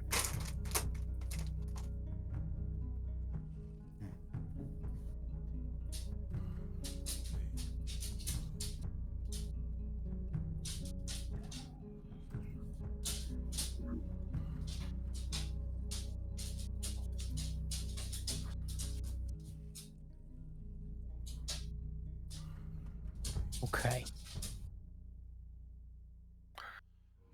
You are starting to feel your form changing again. You may not be able to last much longer with the inside of this tree, at least without taking some sort of damage. Yeah. Would I be able to expend another key point to extend that duration? If you would like to, yeah. Absolutely. I love those things. At this point, for all the rest of you, Ewan has been inside of this tree for a solid 5 minutes. Lady Rhiannon is approached and just kind of has a look of general concern on her face. There are also townspeople that are starting to sort of gather around. Before we get back to you and Kyra.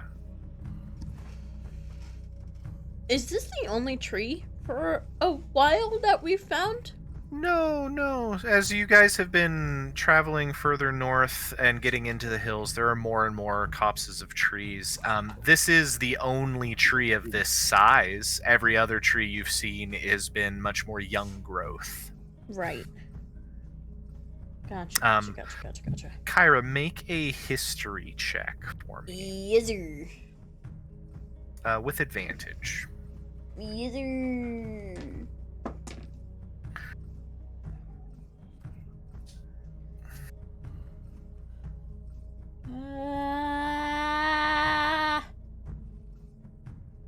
Where is it? Okay.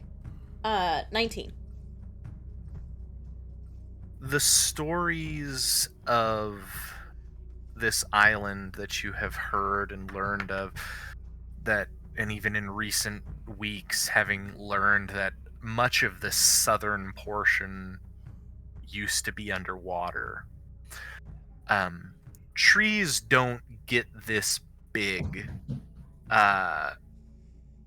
in, it takes many mortal lifetimes to achieve this size.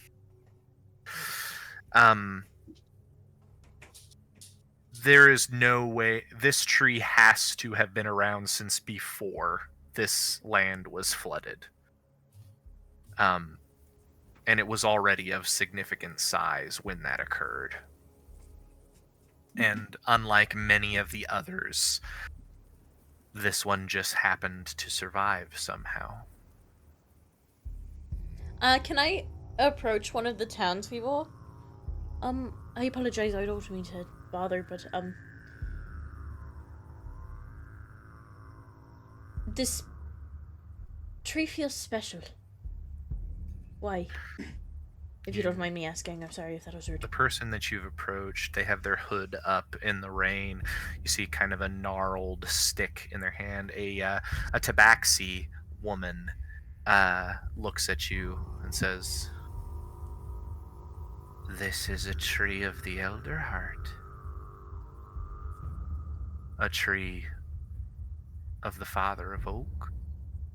It is special. This village was built around it. My circle and I tend to it.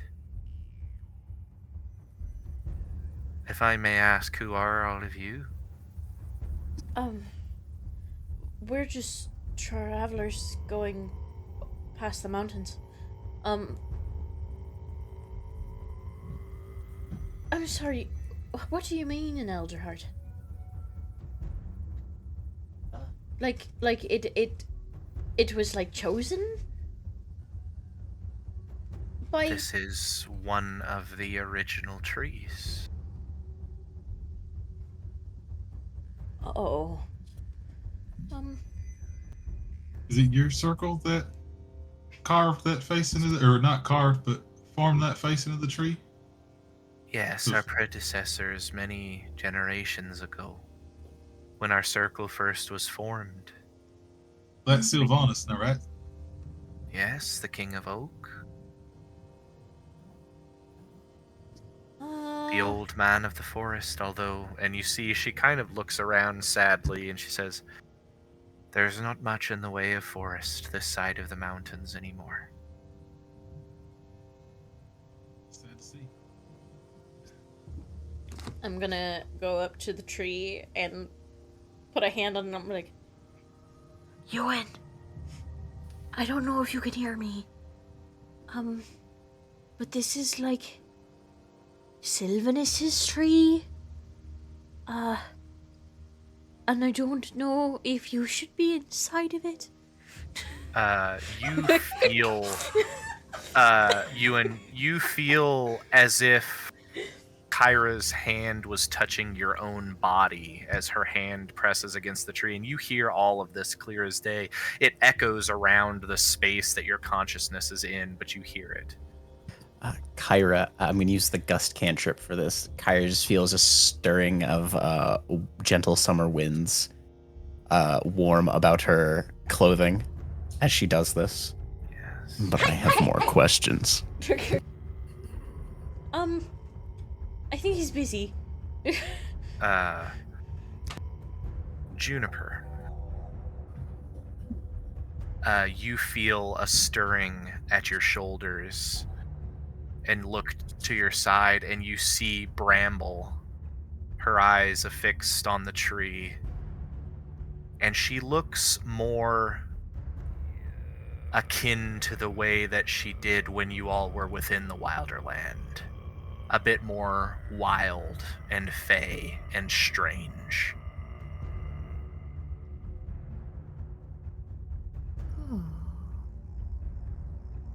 Are we near the Wilder Land, Bramble? Closer? She is fixed on the tree, and you get a mental affirmation. She is your familiar. She can speak to you mentally. Not speak to you, but she can, she can give you messages. You get messages of affirmation. Yes, you are very close to the Wilder Land. You're not in it, but you are very close to it. That's probably not good. I don't think he should be in that tree for very long. It might not let him down. I don't think the tree is going to be mad at him. I don't think it's about anger. I think it's about nature.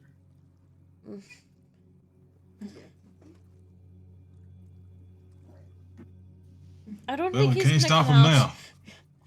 now. Yeah, we can't stop him now. It's just He's hopefully we have already some in way it. to hopefully get him out. I think we just kind of have to wait until he comes out on his own. It was always a possibility he wasn't gonna stay. He was just kind of following us. Ewan, you're still within the tree. You've expended another key point. What are you doing? That man with the beard is, my friend is looking for her. Do you know where he is? You feel the memory of this tree search once again through its entire lifespan, and it gets to a point, it's difficult to tell exactly when in the timeline it is, because its only memories are of this place, this spot, and the immediate vicinity. It is certainly when this village this portion of memory is certainly when this village exists.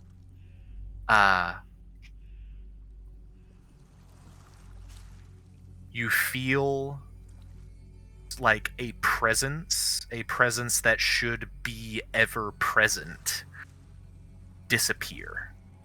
Like this tree is communicating a great sense of loss.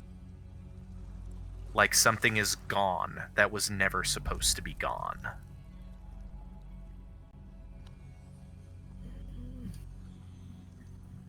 Can I just really search and try to put myself in that loss? Because I feel as though it's been mentioned a lot. Yeah.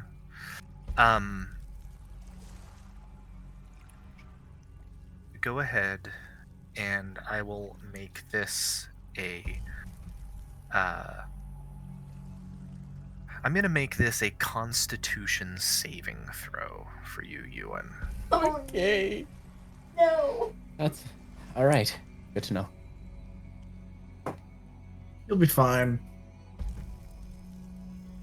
That's all. That's not bad. But I'm gonna use a luck point. That's You're better. in a tree. Like I think I 15. barbecue in a tree. 15. 15? Okay. Rolled a 10 and a 15. So, Ewan, you search for this sense of loss. You're focusing on this point, this in time where this loss occurs. And you push, like you're trying to push past into the connection that this tree has with the earth itself. And for just a moment, a flash of thought, of memory of something comes into your mind. You feel an arrow piercing your heart. You take 25 points of necrotic damage. Holy shit. Okay. You are shunted out of the tree, and as you are, you see a blinding flash as bright as the sun in your vision, and all of you watch as Ewan is shunted backwards out of the tree, pretty much directly into Kyra's self. Shit! And you watch as he kind of falls back. That necrotic energy that does this damage to you, Ewan, it has rotted away all of the excess wood of your form, so just that is on your arms remains.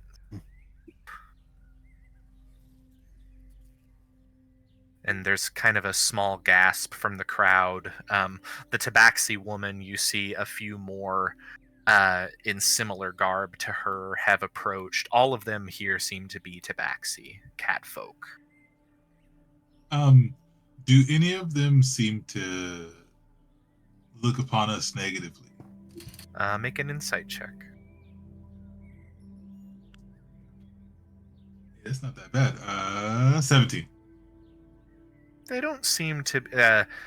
The like regular townsfolk seem to be like confused and kind of looking and muttering amongst themselves, like Right. strange foreigners or whatever. It seems to be a lot of half elves. Okay. You see a few firbolgs.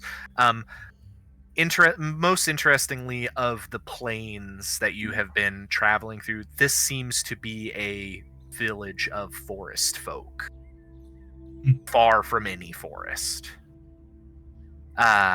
And they're all kind of muttering amongst themselves, but you see these Tabaxi druids, for that's what they are. They're just kind of watching it happen. There's no sense of like they're have any ill malice intent or nothing like yeah. that. Yeah. Okay. It's like you commune with nature a little too close, don't you think? No. How long was I in there? Wasn't too long, was it? Like 10 minutes?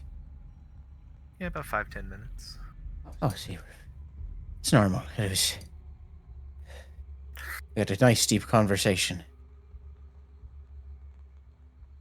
Ewan, can you go ahead and take another level of exhaustion for me? Yeah, that's fair. That feels valid. Now you're as tired as the rest of us.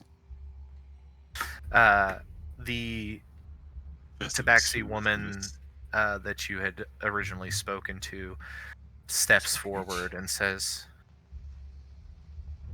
"Welcome to Gedlin, travelers. If you do not mind, we would like to have a bit of a conversation with you all. Please, come." And she turns in the rain, and all of her circle turn with her and begin to march towards, on the opposite side from where you all are to this massive tree, there is a, what looks like a well-cultivated garden that leads into a naturally formed wood and vine building here at the center of town. Yes, Juniper. Before Juniper follows behind the group, she approaches the tree and, like, she's in awe Yeah. of it and remembering conversations with trees in her childhood, just very reverently in Sylvan. She says, "Hello, friend," and just wishes it well. Mm-hmm.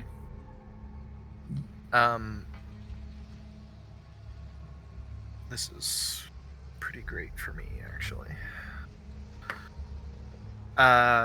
Juniper, as you touch the tree, Oh no. very briefly, so imperceptibly, from where your hand touches, a green seam begins to stretch out on either side of your hand.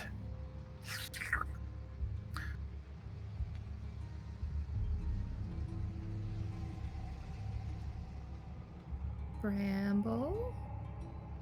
You see, she does the cat thing. She does that like chittering, like.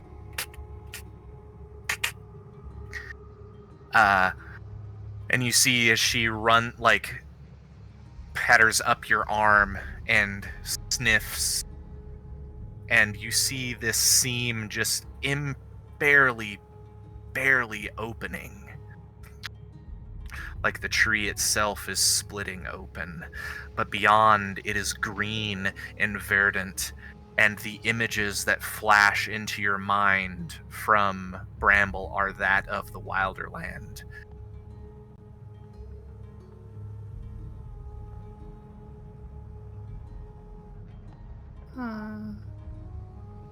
Juniper is a bit mesmerized and isn't really sure what to do. She just kind of concentrates on it a little bit more. Okay. Juniper, I need you to make a dexterity saving throw for me. Oh boy. Oh, I'm not good at those.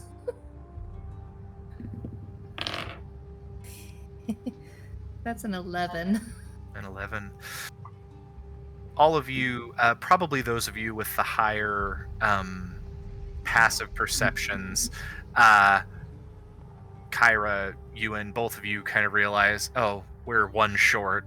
Juniper isn't following us. And you turn to look back as you see Juniper herself touching this tree. Juniper is touching directly underneath where this face has appeared. And as you look back, you see that same seam that you saw as you were running up. It has opened slightly, and you watch as Bramble's thorns come out, encircle Juniper, and pull her into the tree. Oh no! Does everybody notice as well? Does everybody notice?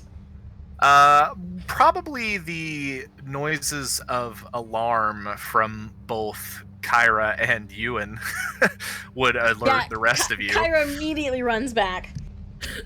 Yeah. It's like a cocoon of thorns wraps around and just starts to pull her inside. You had 5 fucking minutes while I was fiddling with it to be reverent, and you choose the moment we all... God. Can I... Is the seam still, like, there, the little itty bit? It is. She is pulled inside, and the seam begins to close. Ah! I'm jumping in after her. Just gonna, he's gonna jump in, just not even thinking about it. Okay. So Omenda and Kyra follow. Ewan and Ophalon, what are you guys doing?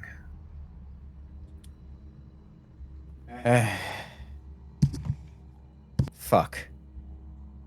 What Following. What do we do? Following is what I'm doing. All right. At the So much for that conversation. Yeah, that conversation's gonna have to wait. Sorry, our friend's an idiot. At that very last minute, Ophalon and you managed to pass through here as well. And Ewan, for you, this is not the same as what just happened. This is traveling elsewhere. This is not being a one with the tree. This is a completely different sensation. And all of you feel the thorns pricking against you as you travel through this space. Everyone's going to take 7 points of piercing damage. As you just feel them scraping against your face, getting towards your eyes, around your mouths, your arms. Would I have slightly more protection because of my fur? So you do have slightly more protection. You still take 7 points of piercing damage. Fair enough. They're probably like Fey thorns, so like Destroy Water's not gonna get rid of them. But this is all happening in such a quick instant. Until all of you are once again standing near each other in a labyrinth of thorns that carry on high above you and dome over the top of you. Juniper's frozen and looking around. Ewan is bleeding. Yeah. There is what looks like a scar over his heart that is actively dripping blood at this point. Metal. I have 15 hit points. I'm pretty low.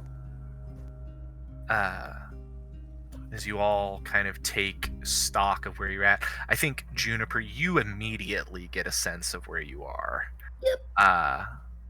Fuck. You are in the Briar Court. Somewhere in the Briar Court. Where? Hard to tell. You done fucked up now. What are you guys doing? First and foremost, Ewan Squirrel Brain, help people. Juniper Squirrel Brain. Save me. Gets everybody into hot shit. I'm gonna whistle for Tarn. He just kind of steps out of the wall of thorns and looks at you. Bramble. Bramble is now in her...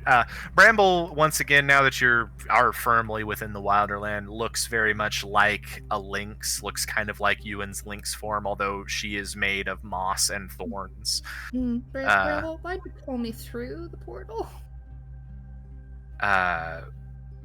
She, like, cocks her head and looks at you. And the images you get in your head are like, I didn't pull you through here. Brambles pulled you through, not Bramble pulled you through. Like viney thorns wrapped around you and pulled you in. Yes. Okay. Lead the Can't way, imagine who Bramble. might have caused you that. probably know this place better than I do. Hey, maybe just walking into some random fucking fake lord's court is not the right answer. I don't think it's a random Failord's cart. Did you notice that it was an oak tree that those thorns grew out of? I've noticed that y'all also that have these interactions with these fake peoples, me included, don't be having good relationships with them. So this is not gonna go well, okay? All of you watch as Juniper says to Bramble to kind of lead the way, and Bramble just kind of looks around confusedly. And on one portion of this space, an archway opens in the thorns. Okay. Well, Sound this of way, like I the guess. tree bending. Just don't wow. Juniper walks towards the archway with the Bramble. All right. And we can't go back the way we came, right? There does not seem to be a tree behind you. There doesn't seem to be much of, like, anything. Oh, It's just thorns everywhere, yeah. Yeah. Omenda's gonna go ahead and just knock a crossbow bolt into his crossbow, and with like a little bit of that grung poison on it. Okay. Yeah, absolutely. Well, like specifically a walloping bolt with the poison on it. We're gonna double it up. As you guys traverse through the realm here, it becomes immediately apparent that the Lady Rhiannon was not brought along. She said, "I'm not touching it." Ewan, He's you sitting on the are horse with a fucking bleeding. newspaper. However, being in the Wilder Land, you do feel a bit of vitality about you in this space, even though it is this realm of thorns. You feel better than you think you should with how much damage you just took. Yeah, I distinctly remember dying about 10 minutes ago, so... Hey, Kyra. I have something really important to tell you.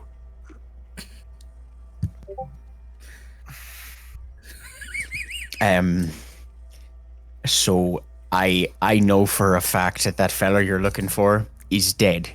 He died. He was shot in the heart and perished. I felt it quite vividly. So what does it mean? Because you're like you're tight, you're in deep, as it were, with that god of the dead, right? So what does it mean if he never went there?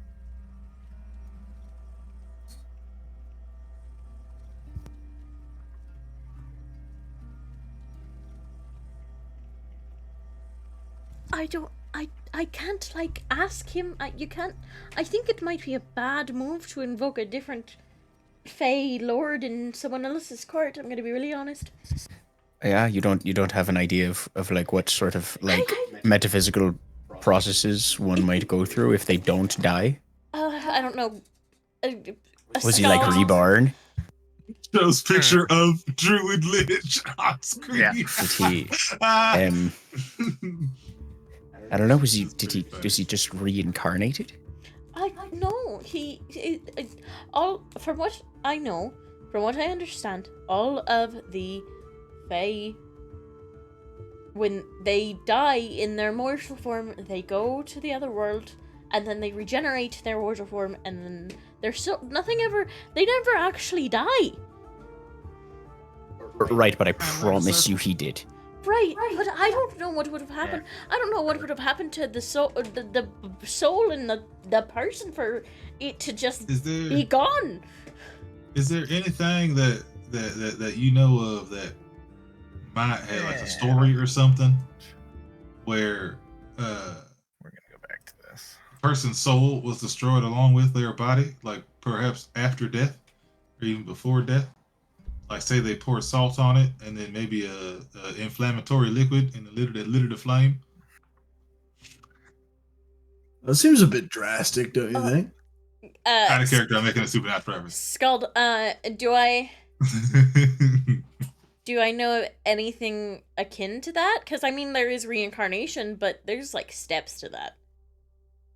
Yeah, absolutely there is. I mean, you know from the story, the King of Oak is killed Right, every he died. year. But okay, Yeah. so the only thing that makes sense is that if something was different, this time that the Arwen and the King of Oak fought to end winter. Because they always fight. It happens every year. It's gonna happen regardless. But there has to have been something that changed. What if he killed him for real last year? You can't just kill a god. A god can kill a god. Yeah.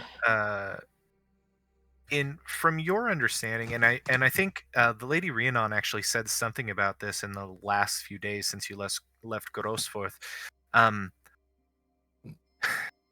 The only way to truly kill a god would be if there was no one left in the world that still worshipped them. Right. If there was no domain for them to have control over. So, by all accounts, the King of Oak should have resurrected as he always does.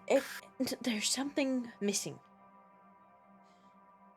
And I think Ewan, as you're having this conversation, you just remember before, just to clarify, before that, the sense of loss that you felt happened before the sense of death, if that makes sense. Like something was lost and first, and then the death occurred.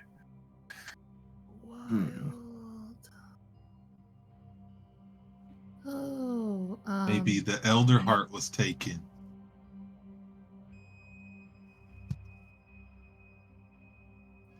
Elder Heart As is a name dramatic- for the As a dramatic cue.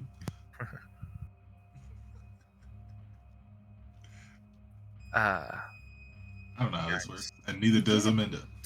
True. Juniper is concentrating on finding Mordred at the moment because she Yeah. knows exactly where they are. Just Yeah. not where they are. The a path is being opened for you ahead of you. There are no branching pathways. There is no nothing. There is a direction to travel.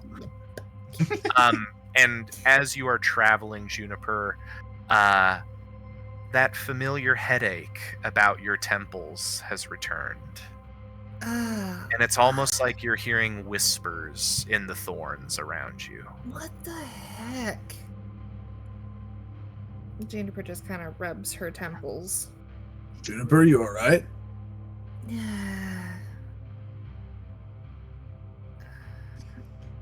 Just a headache.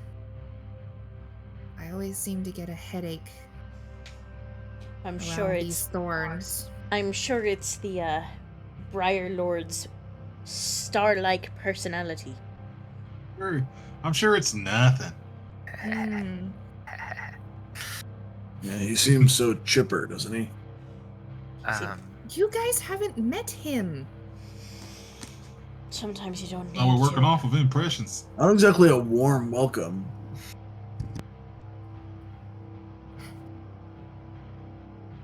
Moving on. And Juniper just tries to ignore the headache as they continue to walk. That always goes well. Yeah. I just want to make it known again that all the times that we've interacted with these Fae people, we know it has not been positive. So everybody just, keep it together.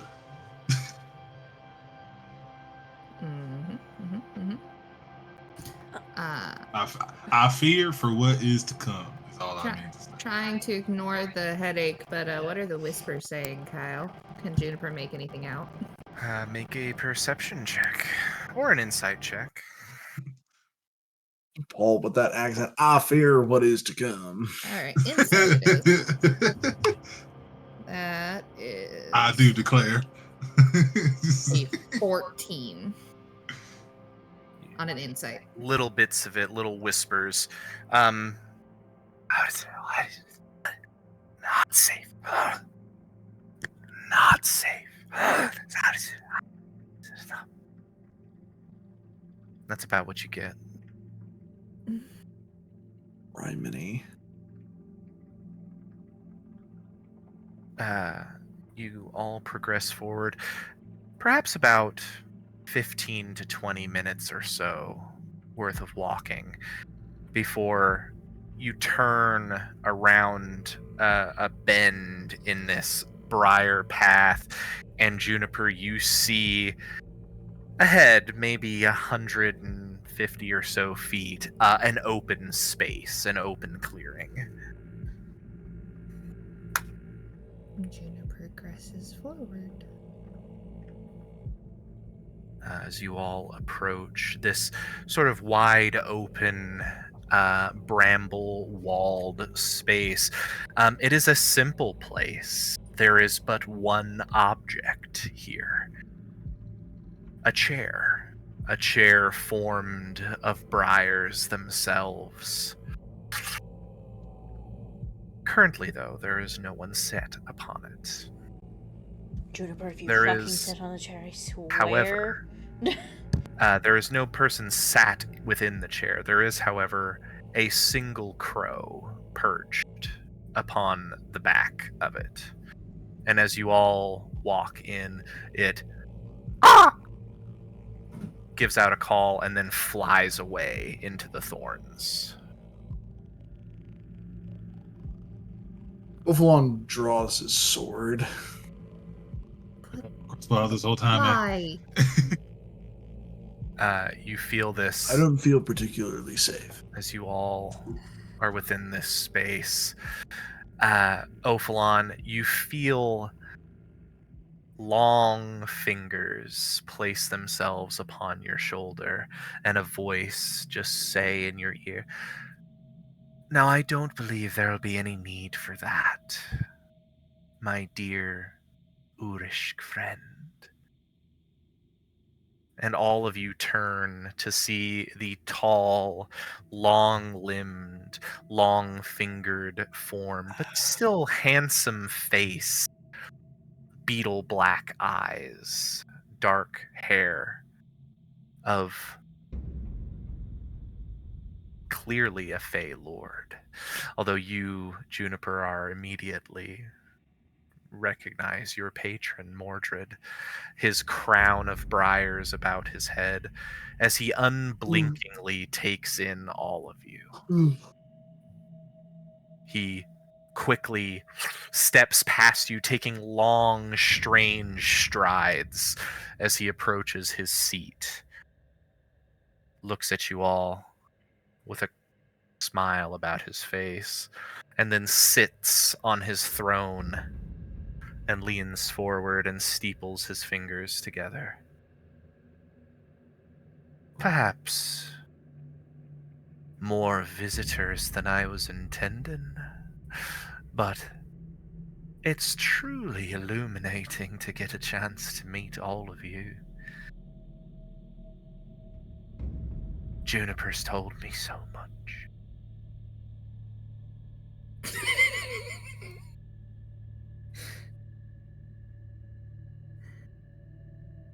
Amanda's gonna just take a knee, and he says, "I hope it hasn't been anything too negative." Ooh. And you see he like shivers, and you feel like hear the thorns all shiver as one around him, and he says, "Oh, someone who has an air of politeness. I like you, little frog man." Each time you interact with someone of your type, you learn a little bit more how to do it. Well, well, well. A bit overdue, I think. And he looks at you, Juniper, and says, I thought we had an arrangement. I was going to come and have a bit of a conversation with you whilst you were speaking with the Queen of the Banshees, but then you ran off after stealing an artifact and sort of just... Well, your time in the Fey realm didn't last very long.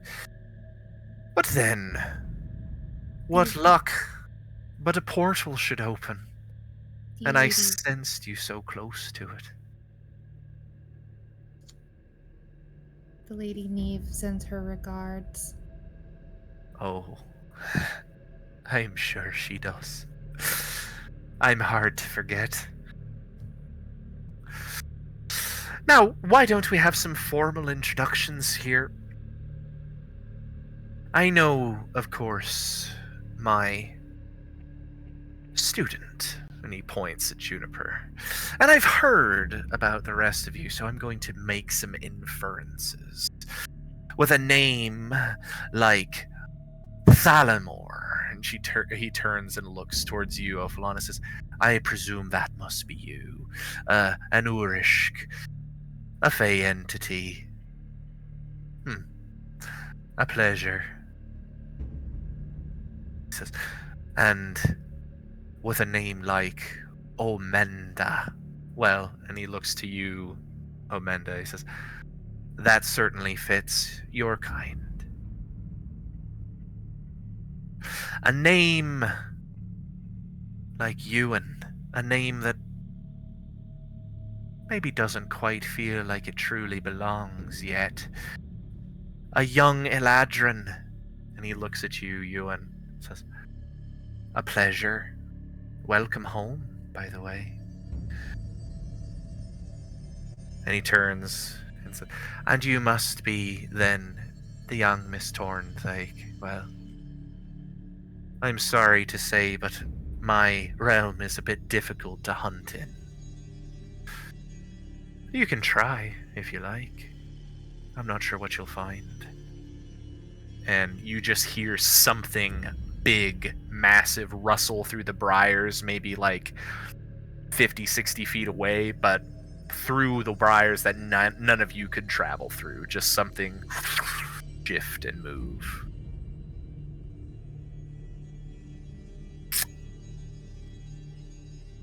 But yes, my dear pupil, you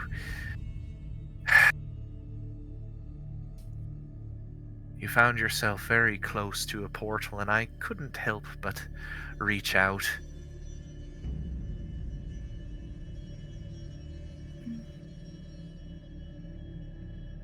You've still been learning, haven't you? Yes. Good, good. He says, but of course, where are my manners? Your guests and my court. And I am unfortunately bleeding all over your floor. That you are. Let's deal with that, shall we? You see, he snaps his fingers, and the wound in your chest heals itself. Ewan, you find yourself. You don't heal the amount of hit points you're missing. You get temporary hit points equal to the amount that you are missing. What a dick. Well, interesting. Now, We're still trying to find our shadows. yes, a bit of a pickle, that, isn't it?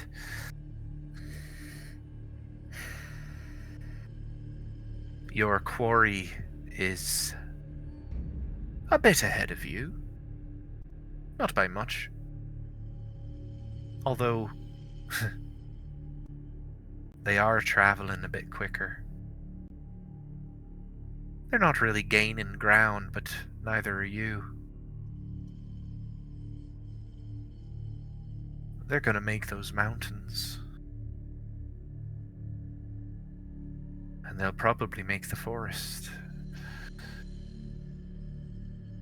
But I could give you a little aid if you requested it. Would be nothing. Send you to a briar patch a bit further up the road. Unless, of course, you had something to do in that charming town you were visiting.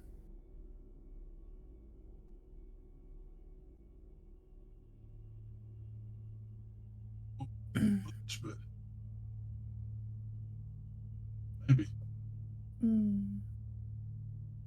maybe. We left one of our traveling companions behind. Right, the Lady of Horses. That is a shame. But you're all very capable, are you not? You can travel a bit. It's up to you. It's merely an offer. No, I mostly wished to have a bit of a conversation. And he looks at the crown upon your brow, Juniper. He says, that is impressive. A worthy feat. Earning the favor of another great fae, of the ruler of another court. Well done. I think you've got some new magic within there, eh? Some, yes. Good. I should make it known that you're not really here. You're not truly yet in my realm.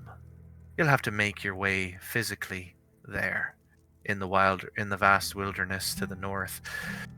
But this is a good approximation. I was able to move most of my self here.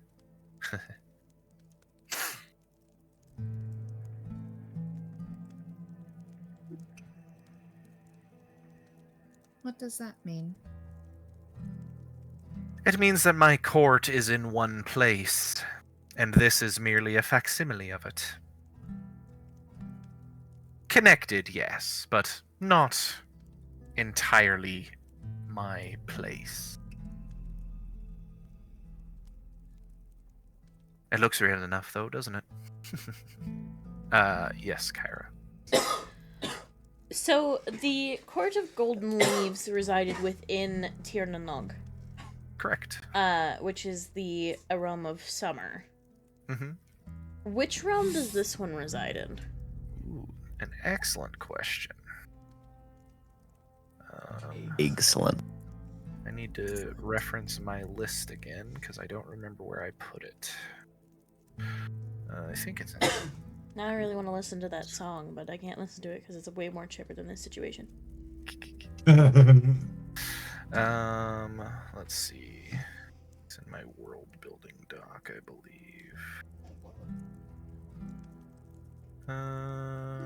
The notes. The DM notes. Check behind the screen.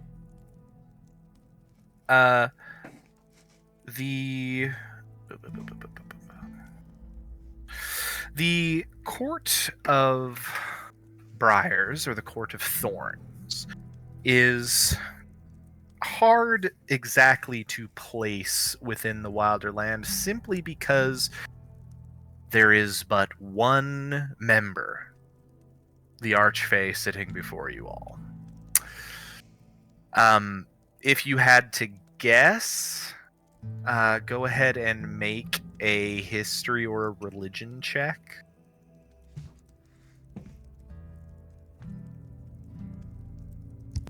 $16 for religion. 16 for religion. Okay. If you had to guess, you would say that you are somewhere near, closer to Tirtangire, the land of promise, which is sort of a heartland of the Wilderland where a lot of Fey potential and Fey power is congregated. It's definitely the land of... It's the true Wilderland. We'll put it that way. So, the Summer Court is a part of Tir na Nog, and that's where Eothlin lies. Mm-hmm. In the vast wilderness on the island. But... and that's where King... that's where... Rhiannon and where King Angus makes his community. So that is a center point of power, like political power. This is like power.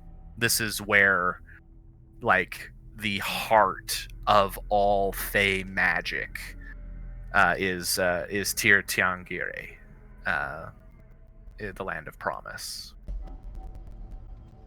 And you would, it's very possible that because this is a strange court that Mordred has set up for himself, you may be like on the borders of two other realms.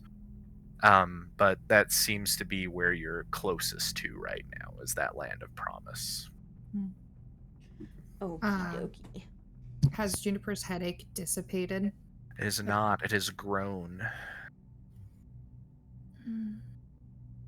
She's rubbing her temples again.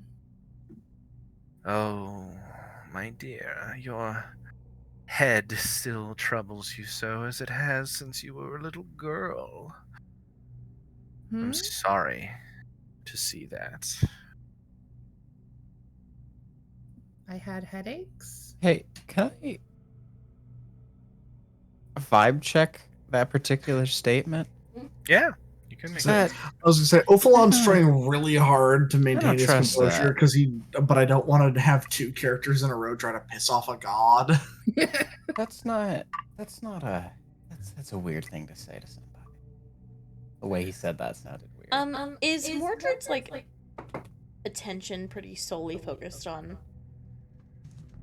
He spends like a lot of his time staring towards Juniper, but he does flit his eyes and just make eye contact with everybody, Okay. like throughout the conversation. Boo. Okay. What was your insight check, Ewan? Oh, let me actually roll for it. You hadn't yet said to, so I hadn't thrown the die down. An 18. An 18? I mean, he looks upon her with as much concern as you think a being like this can have for a mortal. Like, he does kind of furrow his brow a bit and give a little frown. He says, you know, you've had this. He seems genuinely like concerned that she still suffers from this problem. I don't remember having headaches as a kid. Oh. Here you certainly did.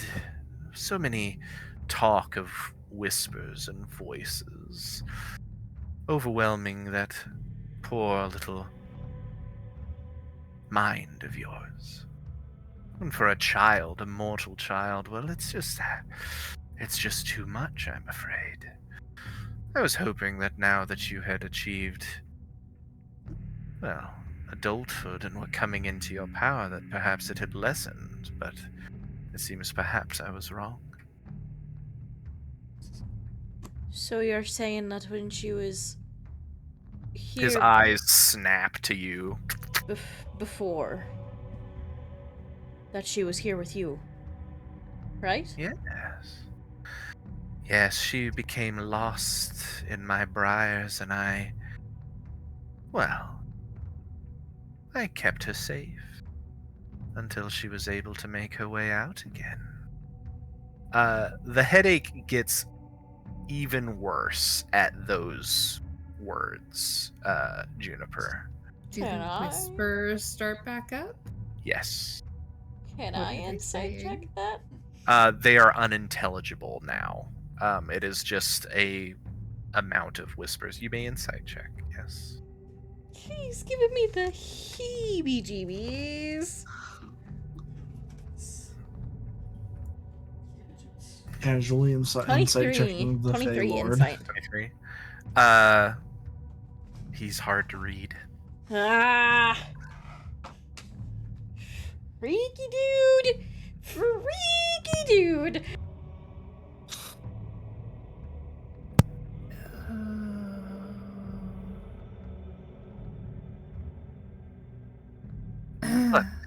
I think perhaps a bit of a lesson.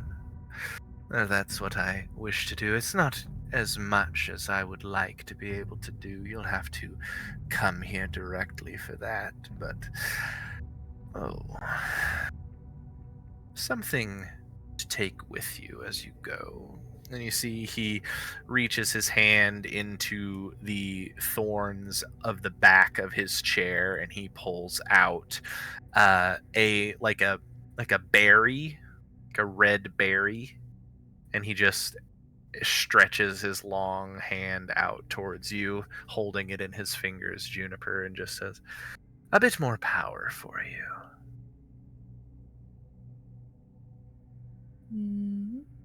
What is it? That's a new spell, my dear.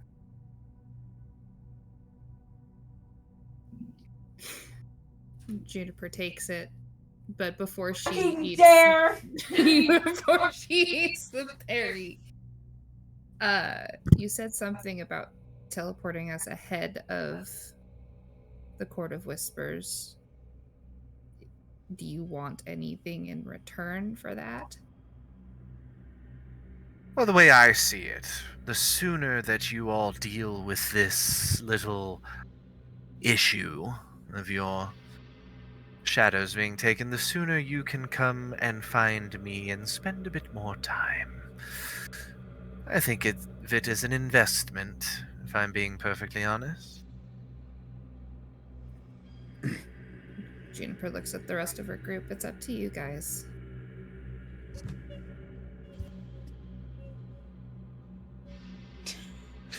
Traveling ahead does have its benefits. We would be able to be more likely to get your souls back, but I believe he said he wasn't going to be able to take Rhiannon with us. Why not just Be on drop our us own. on them? I can send you to a patch of briars that I know about that is ahead of them. I cannot magically manifest briars in the material plane randomly. I have places that that I can send you. Would you be able to tell us just about how far ahead they are to us? About a day or so, I believe, right? Day and a half, it seems, yes. And they don't need as much sleep as you all do. Either does Lady Rhiannon. I wonder if Very we'd be able true. to send word to her and almost hit them on two fronts. Now that's thinking with your brain. I knew I liked you, little one. He's having this conversation, and to each person he's talking to, his eyes flit to them and just lock on. He hasn't blinked once the entire time you all have been here. He is still holding this berry in his fingers and holding it in front of Juniper. Juniper grabbed it. Okay. As soon as you take it, the fingers retract, and he goes back. Kyra, couldn't you message the Lady Caradwin to have her message Rhiannon? Like a little game of who's a what's I because telephone doesn't exist. It's called. Yes. Right. when we land, probably. I don't know if it will work from here. What about you, Mordred, correct? Would you be able to let the Lady Rhiannon know what our plans are in some way? Could I? Probably. Do I really care to? Not really. If you have the ability to do it, that is your prerogative.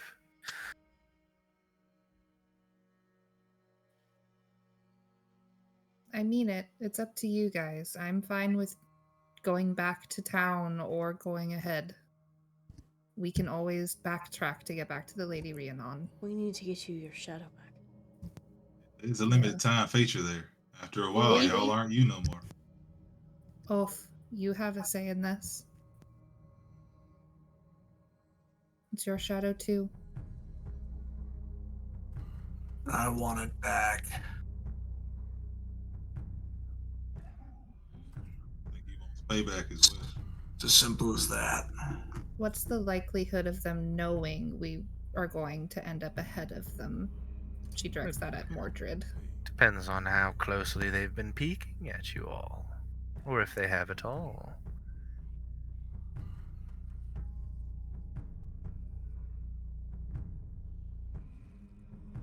I don't have omniscient knowledge of all magic that is going on and affecting you all. If they've been spying upon you, that is something you'll have to deal with. I know that he points at you, Juniper, and says, I know that I helped you spying on them once. What we really have to consider here is the downsides of going ahead of Lady Rhiannon. We aren't as strong. But I think hitting them on two fronts would great Yeah. help. Yeah. During these conversations and these debates, I think Ewan would like to draw from his bag a little wrapped scroll of He's gonna get this divination. bag. And I would like to unfurl it and cast the spell, or attempt to. Attempt to cast the spell divination. Yes. Okay. Absolutely.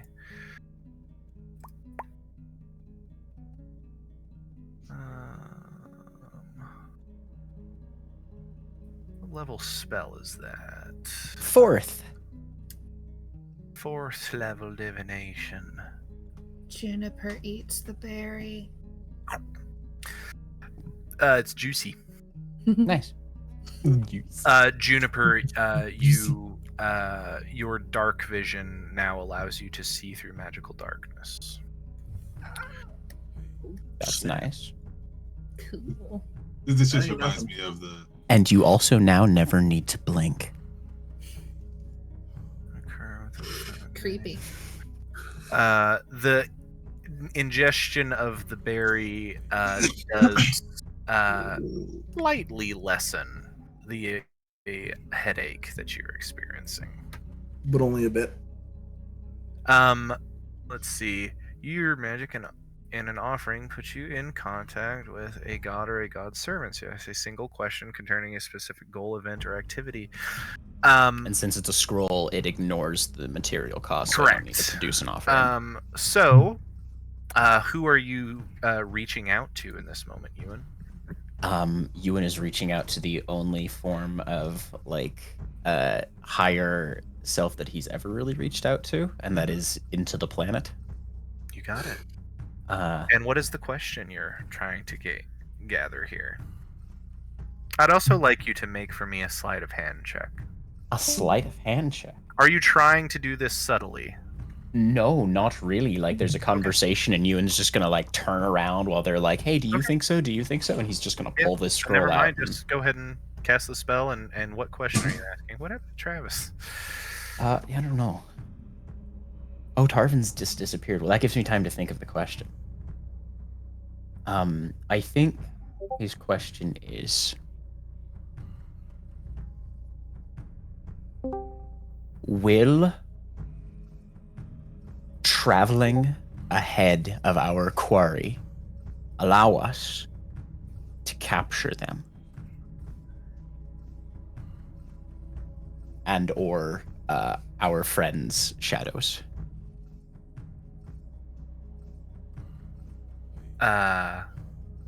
There's like this time now Ewan, can hear the whispering of the briars around, and the immediate area, it's like the wind and everything shifts about a bit, and Mordred turns and looks with a curious eye towards your back, says, "Oh, bold."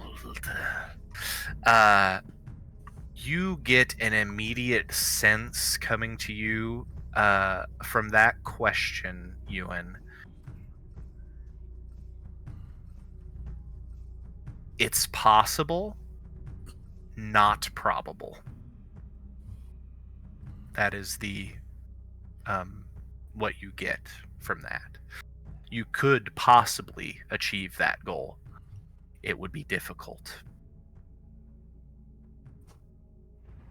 Sorry, mate. Done. Not saying it's going to be easy titers, folks, but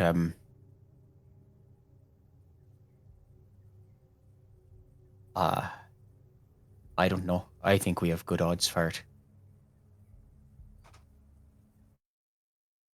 How many days is it till y'all lose y'all shadows forever? I mean, like, End of Still- summer. Still Oh, it's a lot of time, days. yes. Oh, Yeah, okay. you guys have Damn, I time. thought it, However, you are soon There's so many approaching. musical cues tonight, Yeah. and it's a lot. You are you all will soon be approaching the time when both Juniper and Ophalon will both be suffering from 2 permanent levels of exhaustion. Yeah, This just is the because we time have to do time this. does not mean I would prefer to wait. Mordred, do you have a patch that I knew is there was a roughly timeline. a day ahead of our quarry? Day. Or half a day, give or take. Little time to nap and prepare. See, he The like, wound fixing Lady you did Rhiannon isn't telling real, her and to catch up. I'm still bleeding, it feels like. he thinks. He says, "I could get you maybe half a day. 12 That's enough time hours. for everybody to sleep and for us to set a little trap. Oh, that's Lady Rhiannon, so she can catch it. Well, she can travel a lot faster without us, she said. So, even if it's just her in the cart, it's way faster without us. Right. It's about that moment that all of you hear something shift within the brambles, and the brambles behind you open, and you see a hooded figure like step out, a bow in her hand, like standing around like and the Lady Rhiannon stands there looking at you all. Hilarious. What the actual fuck are you all doing? Coming here. And she looks over all of your shoulders at Mordred, who just stands there and cocks his head and grins. She's like, shit. All right. My apologies, Lord of the Briars. And Mordred just grins. No offense taken. I knew you had arrived.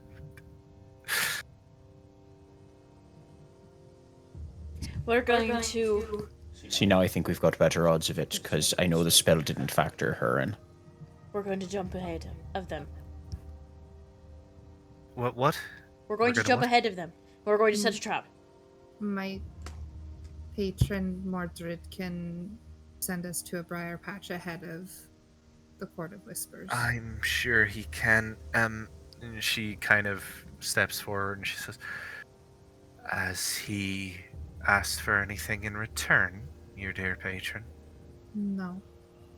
And you see he grins and he says, "Only a promise of a future visit in my true dominion. Not too much to ask from my dear pupil." And he reaches out a long hand and just kind of tussles Juniper's Short hair. shortened hair.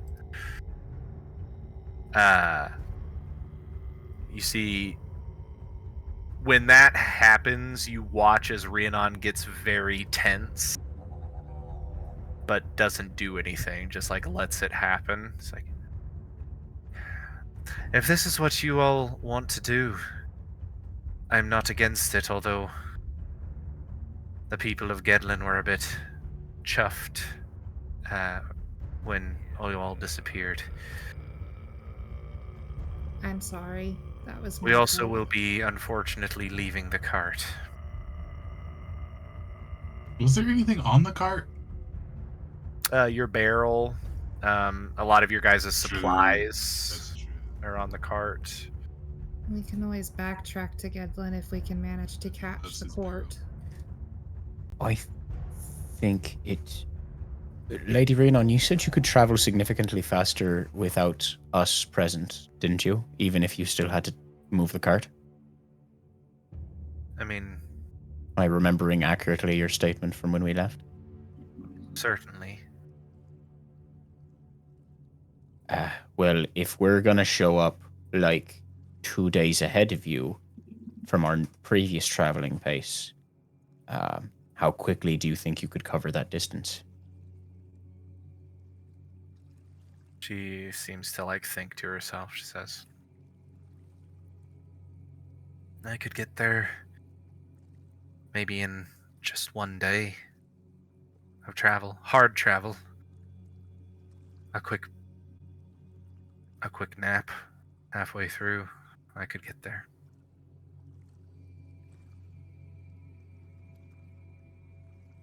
I think we can do it. Knowing what that spell factors in for questions, it thinks we'd be all half exhausted and needing to sleep.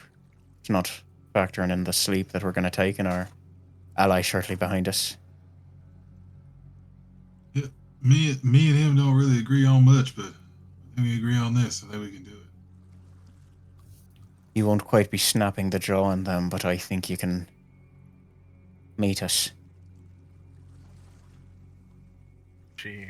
They won't be expecting us to pop up ahead of them anyway. I hope. Right. All right. Okay. We can try it this way. She looks again at Mordred. She says, make sure you get them there safe, Lord of Briars. And he just grins and he says, I have no reason not to do so.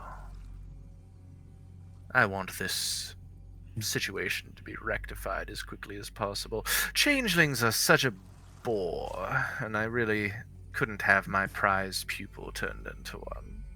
Hey, Mordred. He turns, he snaps his eyes onto you. It says, yes. You said you couldn't necessarily be bothered to impede their progress.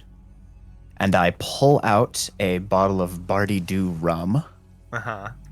And I kind of I'll just swirl it. Would a large bottle of high-proof alcohol perhaps persuade you to delay them by roughly half a day?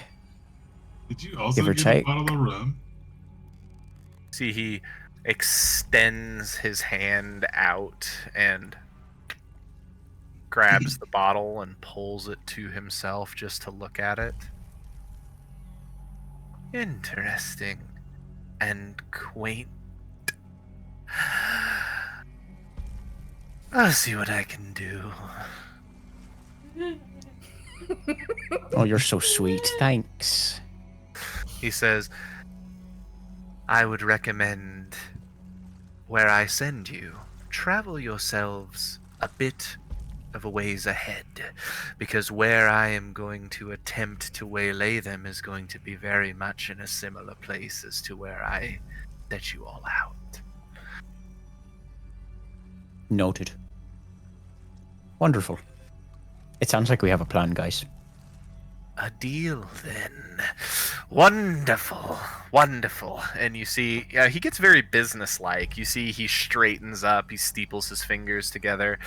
He says, "Good, good. And that new magic, my dear, use it carefully, use it wisely. If you do you have the Eldritch Adept feat already, I don't. Juniper? You can add that, and you can add Devil's Sight. Okay.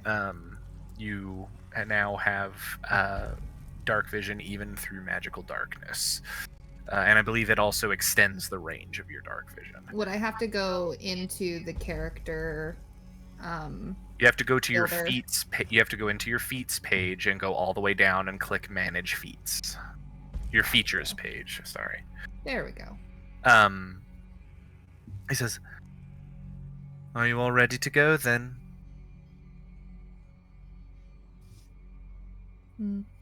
Ready as we'll ever be, I suppose. Yes, I am. Wonderful, wonderful. It's about that time that crow flies back in from within the briars and lands on the back of the chair. Gives a little, and you see he turns and looks, and he just kind of bends his head down as if he's listening to what it's saying. And he just nods, and he stands back up, and he says, "Very well then. Thank you all for visiting. I look forward to having you again." And he snaps his fingers, and you all feel the briars beginning to snake their way up your legs. They're cocooning each and every one of you around as the Lady Rhiannon kind of steps back and she grimaces a bit. And you see her eyes firmly lock onto the crow with a look of confusion, as all of you are taken up by these thorns and taken away. And that's where we're going to end for tonight. Guys, we have a plan. We're gonna get you those shadows back. Oh yeah, dude, you're gonna hit him with that pincer movement. Hit him on two fronts. That puts you guys at, The burl pincer movement. I believe this is the 3rd of Hawthorne. Yeah. So firmly on the new moon, so it is the darkest night of the month as well. Or it is the darkest night at the moment, we'll put it that way.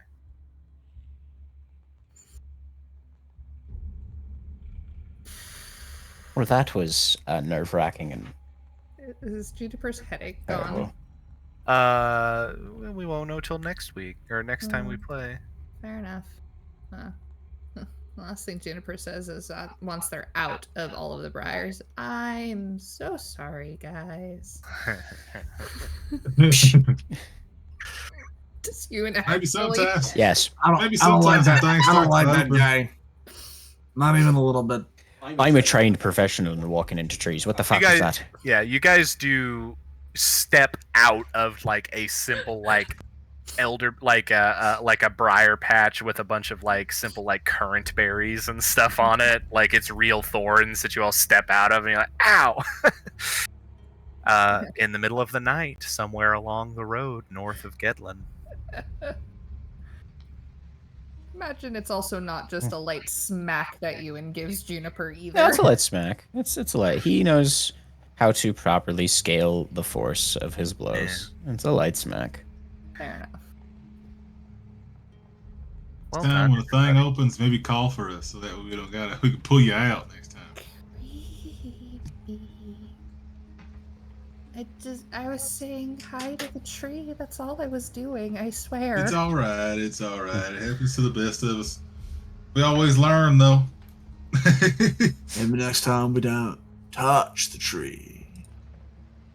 No, always touch the tree. Don't listen to them. It was just Especially- like I was you just had like trying- 10 minutes to touch the tree while I was also introducing myself to it.